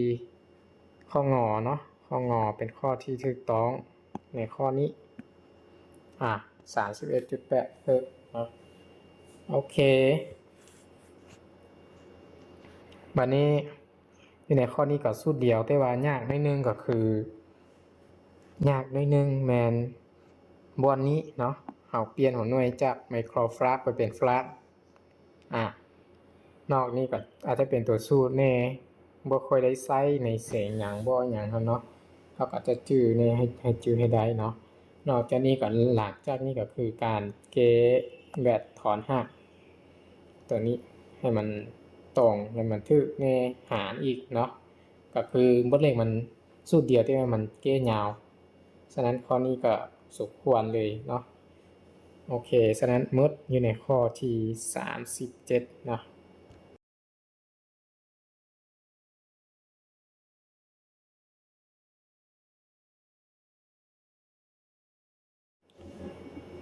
เรามาเบิ่งอยู่ในข้อที่39เนาะข้อที่39ของบทเสงจดสั้นหมอ7วิชาวิทยาศาสตร์ธรรมศาสตร์ในโซเฮียน2023-2024ซึ่งข้อนี้ค่อนข้างที่จะเป็นข้อที่สับสนและอีกอย่างมันอยู่ในบทที่สูตรยากนิดนึงเนาะเป็นอะไรครับเป็นเบิ่งนำกันคำถามที่เพื่อนให้มาแม้นเมื่อเยินแสงเอกรังสีเนาะผ่านสลิดคู่ที่อยู่ห่างกัน 3.5 มิลลิและห่างจากภาษาระยะ1 เมตรเกิดการสอดสลักแสงเนาะอยู่ภาษาซึ่งมีความกว้างของแทกเงาสอดสลักแมน0.2 มิลลิเมตรเนาะความยาวคลื่นของแสงแมนเท่าใดเนาะให้เอาไปซอกหาความยาวคลื่นของแสงในรูปเทมันคันถามเพื่อนบ่ให้รูปมาเนาะแต่ว่าอาจารย์ตัดรูปมาใส่อันนี้เป็นรูปของสลิดคู่เนาะสลิดคู่หมายถึงมี2แหวงเนาะแหวง1แหวงที่2ที่แสงสามารถเข้าไปได้เนาะแสงเข้าไปแสงก็จะหักใน2แหวงนี้อยู่ห่างกันแหวงที่1ห่างไปหาแหวงที่2นี่เป็นสัญลักษณ์ A เนาะเป็นตัว A น้อยแบบนี้เนาะแล้วก็ภาษาก็จะอยู่นี้ภาษาอยู่นี้เมื่อแสงหักกันแล้วมันจะไปตักการพาให้เกิดแทกเงาแจ้งเงามืดขึ้นมาอันนี้เนาะแทกแจ้งแทงมืดและระยะห่างแต่ บวนสลิกคู่เนาะไปหาพาสร้างนี่ก็คือเขาจะหมายเป็นดินใหญ่เนาะดินใหญ่ระยะห่างจะสลิกไปหาพาสร้างดินใหญ่1เมตรเนาะจะเท่า1เมตรก็คือค่านี่เป็นดินใหญ่เนาะโอเคเฮามาเก้เบิ่งมันจะออกค่าตัวใดเนาะก่อนอื่นเฮามาวางสิ่งที่ฮู้ก่อนคือให้ฮู้เฮามีระยะห่างเนาะของสลิกคู่ทั้ง2ระยะห่างก็คืออยู่ห่างกัน2สลิกนี้อยู่ห่างกันแม่นจะเป็นตัว A นี่เนาะตัว A นี่หมายถึงอันที่1ห่างจากอันที่2นี่เป็นระยะ A เนาะเราจะหมายเป็น A เท่ากับ 3.5 มิลลินี่อย่าเข้าเปลี่ยนหัวหน่วยเทื่อเนาะเดี๋ยวเอาลงเกก่อนถ้าว่าเกมมาได้เราค่อยเปลี่ยนที่หลังก็ได้เนาะเพราะว่าตัวอื่นก็เป็นมิลลิคือกันตัวนี้เนาะเป็นมิลลิคือกันบัดนี้ห่างจากภาษาระยะ1เมตร1เมตรคือระยะดีอันนี้เนาะห่างจากภาษาระยะ1เมตรคือระยะดีตัวนี้ดีใหญ่เท้า1เมตรแบบนี้และก็เกิดการทดสลักยุภาษาที่มีเงามัน 0.2 มิลลิเงาตัวนี้เนาะเงาคือเงานี่ทั้ง2นี่ก็คือคอนไวตัวนี้อะไรเนาะระยะแต่จุดนี้หานี่มันมีเงาอยู่เท่าใดตามค่าของ y เนาะฉะนั้นจะเป็น y เท่าไป 0.2 มิลลิเมตรแบบนี้เนาะ 0.2 มิลลิเมตรเมื่ออยู่ในคำถามแล้วเอาไปซอกหาความยาวคลื่นตัวที่เราไปซอกเนาะคือความยาวคลื่นตัวนี้โอเคเดี๋ยวเราก็จะมีสูตรคิดไลเนาะสูตรคิดไลมันจะเป็น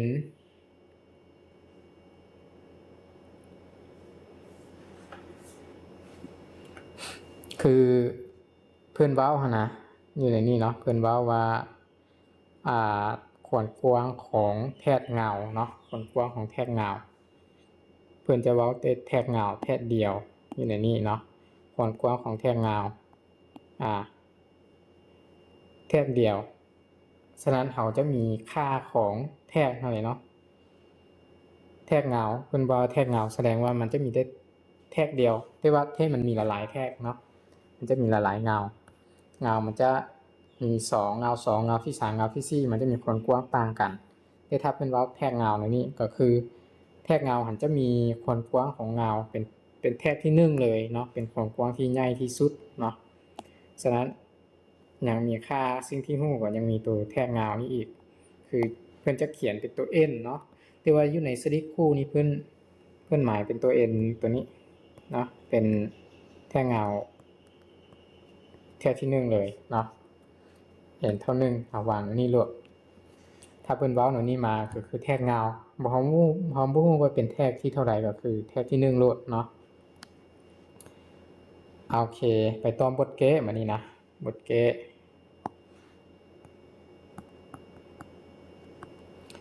พอเข้าสู่บทเก้นี่ก็จะมีตามสูตรนั่นเลยเนาะมันมีสูตรมาเลยคือเป๊ะเลยนะแต่ว่าเราจะได้ไปอิงใส่ฮู้คือกันตามสูตร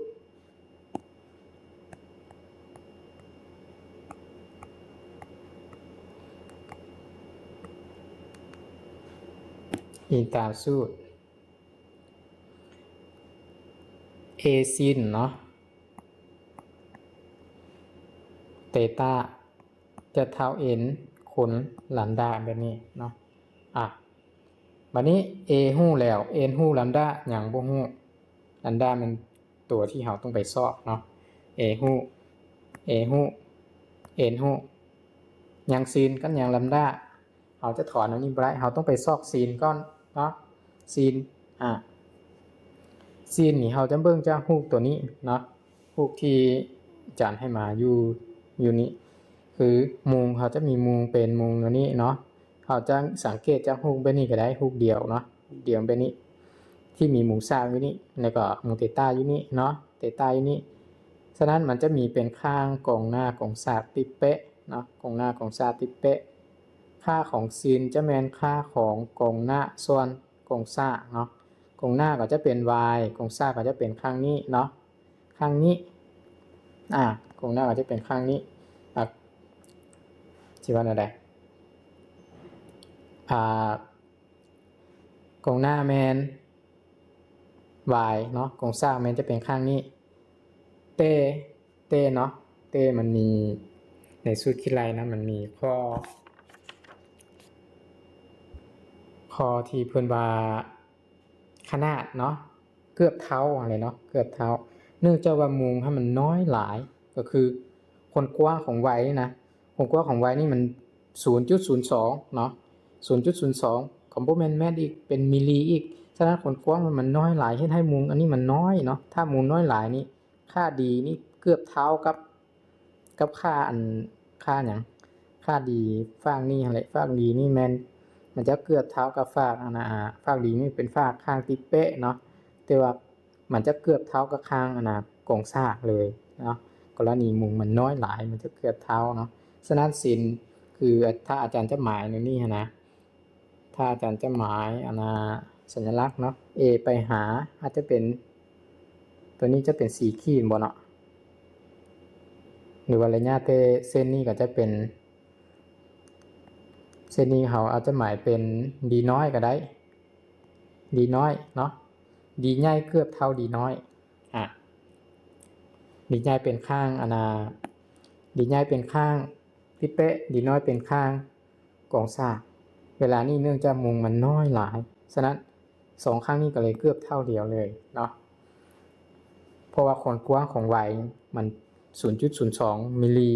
0.2 มิลลิเมตรเราก็เลยมีสูตรในนี้เนื่องเราก็จะได้เขียนเงื่อนไขซะนี่เนาะ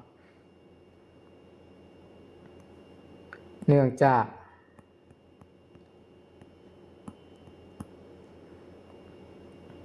เตต้านี่นะ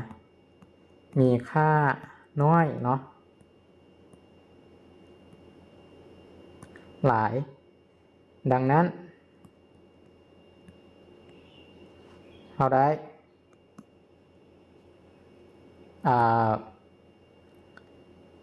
้sin เตต้านี่เกือบเท่ากับเท่มันซินจะเท่าข้างจะว่าอะไรอาจารย์จะเขียนลงนิดนึงเนาะเราจะได้ซินเตต้านี่เท่ากับในสูตรที่เทเป็นซินเท่าข้างกองหน้าส่วนกองซากเนาะกองหน้าก็จะเป็น y กองซากก็จะเป็น d แบบนี้แต่ว่าพอมันซินมุนน้อยหลายมันก็เลยเกือบเท่าไปอีกเนาะเป็น y ส่วน d ใหญ่เลยก็คือ d น้อยนั้นเกือบเท่า d ใหญ่เนาะเกือบเท่า d ใหญ่สองตัวนี้นะมันก็เลยเป็นเกือบเท่าสูตรเกือบเท่าแบบนี้เนาะมันเกือบเท่าเราก็เลยได้ซินเท่าดีเท่ดีน้อยนี่เรายังบ่ฮู้ค่าเราก็ต้องได้ไปซ่อมหั่นแหละถ้าเราใส่สูตรซินเท่าตัวนี้เนาะถ้าเราใส่ซินเท่าไว้ส่วนดีน้อยเราต้องได้ไปซ่อมหาค่าดีน้อยแต่ว่าเนื่องจากมูลมันน้อยหลายก็เลยเกือบเท่าตัวสูตรตัวนี้แล้วก็เนาะเราก็เลยเอาซินไปซินเตต้านี่ไปเท่าตัวนี้เลยไว้ส่วนดีใหญ่แบบนี้เนาะฉะนั้นบนซินนี่เราจะแทนใส่ว่าไว้ส่วนดีใหญ่ก็คือบนนี้ใส่นะบนนี้ใส่เราก็จะได้สูตรก็จะได้เขียนไหมจะเขียนไว้ทางนี้มาเนาะ a ซินก็จะเป็นคูณให้กับ y ส่วนนี้ง่ายแล้วเนาะส่วนให้กับ n ลัมดาอันนี้ถ้าเราถอนลัมดาเนาะถอนลัมดาถอนคนยาวขึ้นก็จะได้ u ay ส่วน n คูณ d n คูณ d เนาะและแทนค่าเลยก็จะได้ u ลัมดานี่เท่ากับ A แมนบัดนี้ D นี่ก็จะเป็น D นี่หัวน้อยเป็นแมทเนาะเราต้องเปลี่ยนเป็นมิลลิให้เป็นมิลลิคือกันเลยเพื่อบ่ให้มันยากเนาะมิลลิคือกันในสิ่งที่ฮู้เนาะมาเบิ่งในสิ่งที่ฮู้ D เป็น1เมตรก็เปลี่ยนเป็นมิลลิก็จะเป็น 1,000 มิลลิหั่นเลยเนาะมิลลิเมตรเพื่อเฮาแก้หัวน้อยมิลลิให้มันหมดทุกตัวเป็นมิลลิเมตรเนาะและก็จะแทน A แมน 3.5 เนาะ 3.5 Y แมน 0.2 คูณ 0.2 แล้วก็แลมด้าส่วน n เน้นเท่า1เนาะ1คูณ d ใหญ่ d ใหญ่ก็จะเป็น 1,000 เนาะ 1,000 แบบนี้โอเคพอออกมาแล้วนี่แล้วเราก็จะได้คูณใส่กันเนาะ2คูณ 3.5 นี่ออกอยู่7แต่ว่ามี 0.2 อีกเนาะจะเป็น 0.7 ออกนี่แหละบ่ส่วนในกับ 1,000 0.7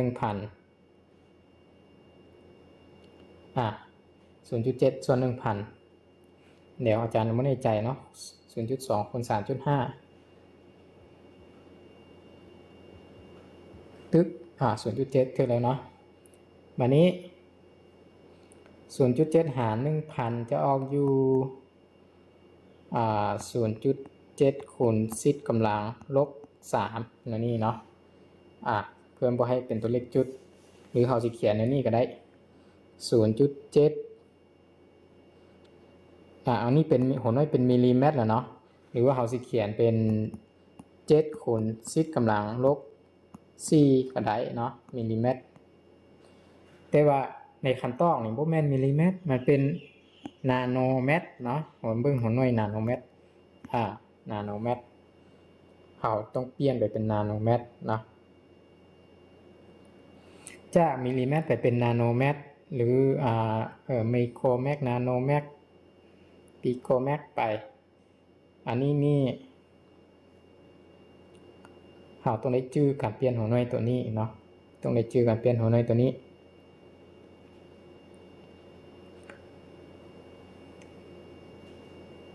อาจารย์จะเสิร์ชหัวน้อยลงยาวให้เบิ่งเนาะนาโนเมตรการเปลี่ยนหัวน้อยวัดแทกเนาะ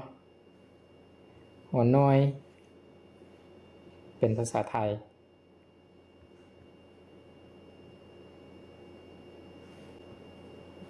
วัดแทก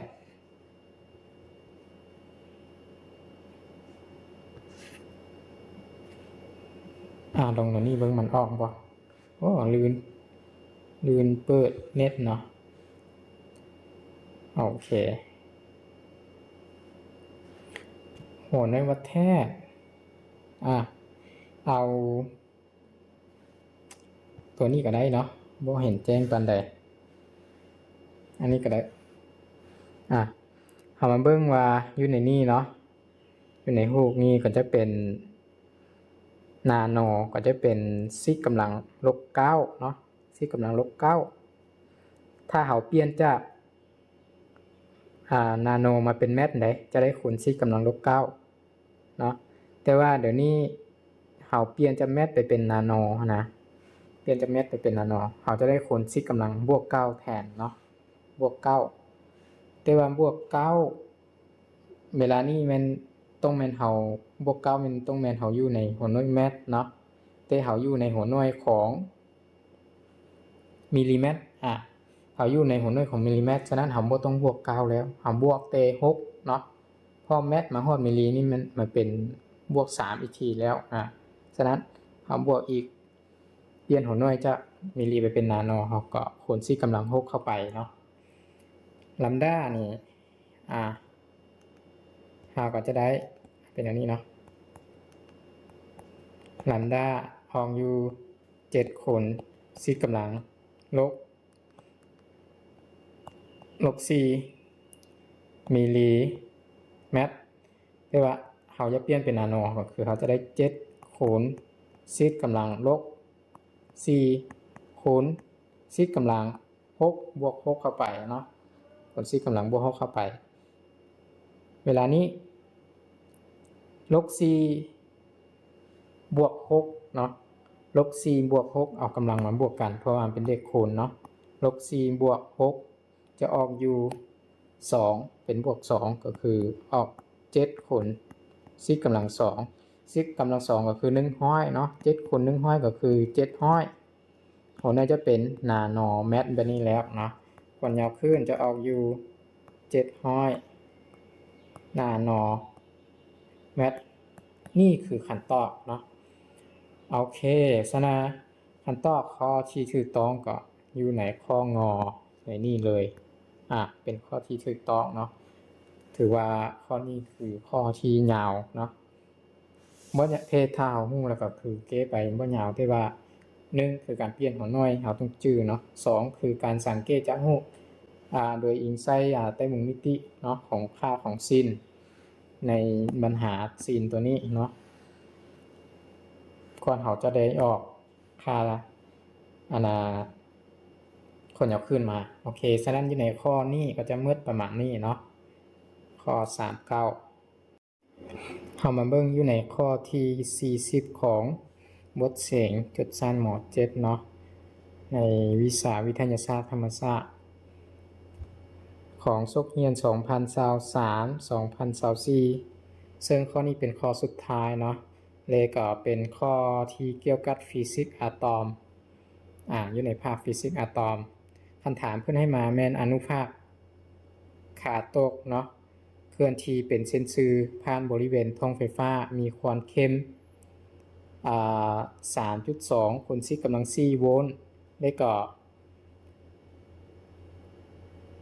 ทงแม่เหล็กเนาะมีขนาดแม่ 1.6 คูณ10กำลัง3ความไวของอนุภาคคาโตดแมนเท่าไหร่เนาะความไวของอนุภาคคาโตดแมนเท่าไหร่เอาก็ไปสอบหาความไวเนาะทำอิฐก็เขียนสิ่งที่ฮู้ก่อนให้ฮู้เขามีทงไฟฟ้าเนาะทงไฟฟ้าจะเป็นตัว E ใหญ่ 3.2 คูณ10กำลัง4หัวหน่วยเป็นโวลต์ต่อ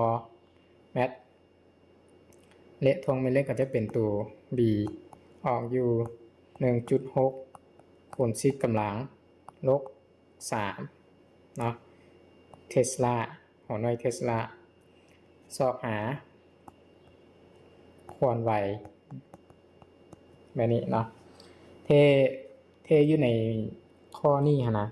มันจะมีสูตรมีรูปให้เนาะมีรูปการเคลื่อนที่ของอนุภาคให้เราเบิ่งเพื่อให้เราเห็นว่าทงไฟฟ้ากับทงแม่เหล็กเป็นอะไรแล้วอาจารย์จะแตนให้เบิ่งอยู่ในนี้เนาะถ้าผู้ใดอยากรู้ว่าอันมีคำถามแนวนี้แต่ว่าสูตรมาแนวใดเรารู้เนาะว่าที่เทมันมาในรูปการเคลื่อนที่จะได้แต้มรูปก่อนเนาะรูปนี้เขาจะตัวอย่างคืออนุภาครังสีคาโตกเป็นรังสีของอิเล็กตรอนเนาะมันจะเป็นอนุภาคลบหรือเป็นไฟฟ้าบรรจุลบนั่นแหละในรูปก็จะเป็นแบบนี้ตัวอย่างไฟฟ้าบรรจุลบ1ตัวหรือว่ารังสีคาโตก1ตัวให้เนาะเคลื่อนที่ไปด้วยคนไว v บนยาวปานนี้ก็ได้เนาะเคลื่อนที่ด้วยคนไว v ไปผ่านมันก็จะไปตามทางไม่นี่ซื้อไม่นี่เลยเนาะแล้วก็ไปผ่านธงไฟฟ้าหรือธงแม่เหล็กธงไฟฟ้านี่จะเกิดจากไฟฟ้า2แผ่นเนาะไฟฟ้า2แผ่นแบบนี้เพิ่งจะวางอาจจะเป็นแผ่นโลหะเนาะแผ่นโลหะที่ติดไฟฟ้าได้มันจะติดแผ่นนึงจะติดบวกแผ่นนึงจะติดลบแบบนี้เนาะธงไฟฟ้ามันจะมีทิศ c เตบวกไปหาลบธงไฟฟ้านี่มันจะมีทิศ c นะนี่จะบวกไปหาลบอันนี้เป็นธงไฟฟ้าเนาะลูกศรธงไฟฟ้า E มันจะเกิดจากแผ่นบวกไปหาแผ่นลบแบบนี้แล้วอิเล็กตรอนจะแล่นผ่านระหว่างกลางไปเนาะแล้วก็ไปผ่านท่งแม่เหล็กอีกทีท่งไฟฟ้าแล้วก็มีท่งแม่เหล็กอีกคือท่งแม่เหล็กก็จะเป็นทอนแม่เหล็กเนาะ2ทอนที่ปิ้นเพื่อนจะมี2ทอนแบบนี้มีขั้วเหนือขั้วใต้เนาะขั้วเหนือขั้วใต้ N กับ S แบบนี้อะไรเนาะท่งแม่เหล็กจะเกิดจากขั้วเหนือกับขั้วใต้ของแม่เหล็กนั่นและเอาเบื้อง N กับเบื้อง S อยู่คนละเบื้องอะไรเนาะแล้วจะเกิดท่งแม่เหล็กอยู่บนนี้ท่งแม่เหล็กจะซีแต่บวกไปหาลบN เหนือไปหาใต้เนาะเป็นบวกไปหาลบเหนือไปหาใต้แบบนี้อันนี้เป็นท่งแม่เหล็ก B แบบนี้เนาะท่งแม่เหล็ก B แบบนี้ฮูกนะเหมือนเจ้าแลนอันนี้วันนี้ในการเคลื่อนที่ไปผ่านท่งไฟฟ้านี่มันจะมีความแรงของท่งไฟฟ้ากระทบใส่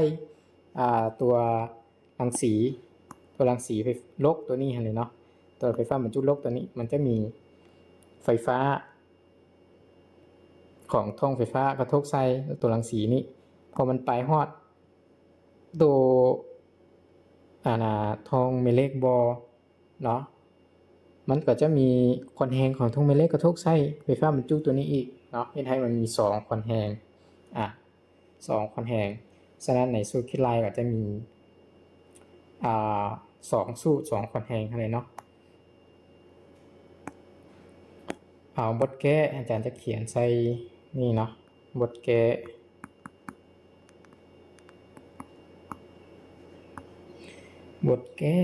อันนี้นะ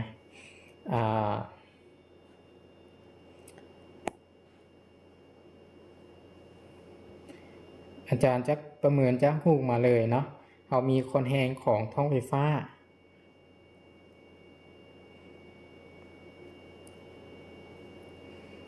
มีความแรงของท่องไฟฟ้าเนาะอาจารย์จะเขียนว่ามีความแรงของท่องไฟฟ้า F จะเท่าเอาเป็น FE เนาะจะเท่า Q คูณ E แบบนี้เนาะอาจจะหมายเป็นสมผลไว้นำก็ดีส่วนว่ามีความแรงของท่องแม่เหล็กเนาะก็จะมี F เป็นท่องแม่เหล็กก็จะเป็น FB แล้วเนาะท่องแม่เหล็กเป็น B ก็จะเป็น QV B แบบนี้เนาะเมื่อเป็นอันนี้ละจะเป็นสมผล2แบบนี้เนาะเราจะได้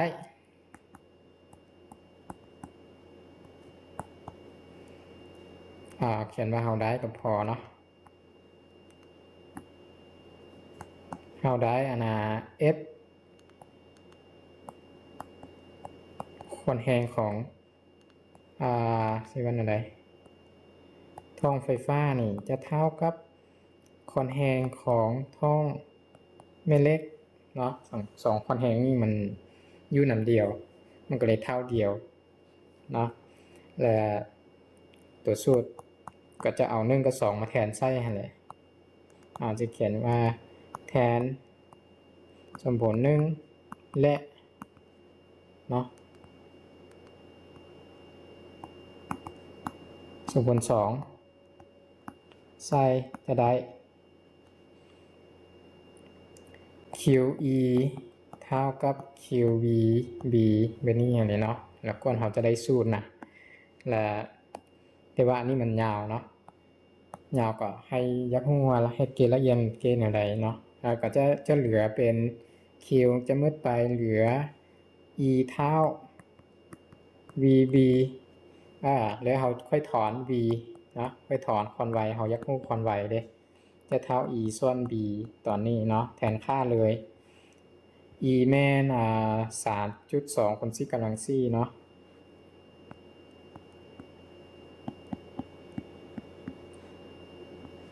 ลบ4หรือ4วะ4b แม่น3 1.6 คูณ4กำลังลบ3โอเคจะหารอันนี้ 3.2 หาร 1.6 เราก็จะได้หารเบิ่งเนาะ 3.2 หาร 1.6 เดี๋ยวจานไปเบิ่งไก่เนาะจากข้อ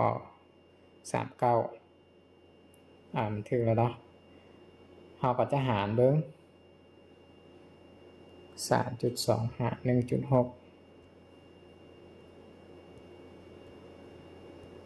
ออกอยู่2เนาะออกเป็นเลข2เลยพอดีเอาเลข2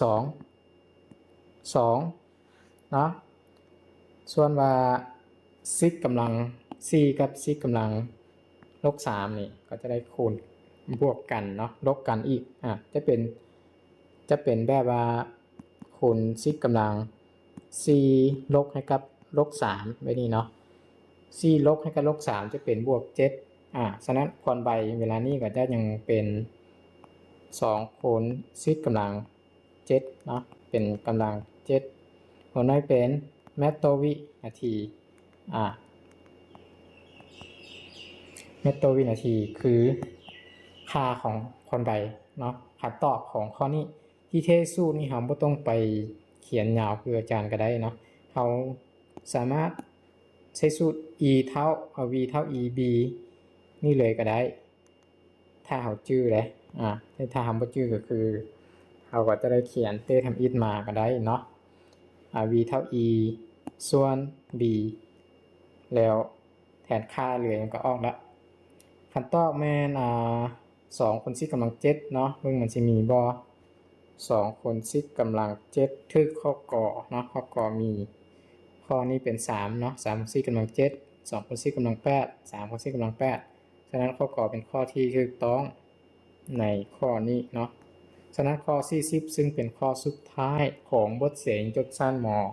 .7 ในวิชาวิทยาศาสตร์ธรรมศาสตร์ช่วงเรียน2023-24แม่นเป็นเกมมันยาวแต่อาจารย์อธิบายยาวเพื่อให้เข้าใจเนาะว่ามันมาในใดอยู่ในบทเลขฉะนั้นคำตอบก็จะหมดประมาณนี้โอเคเนาะ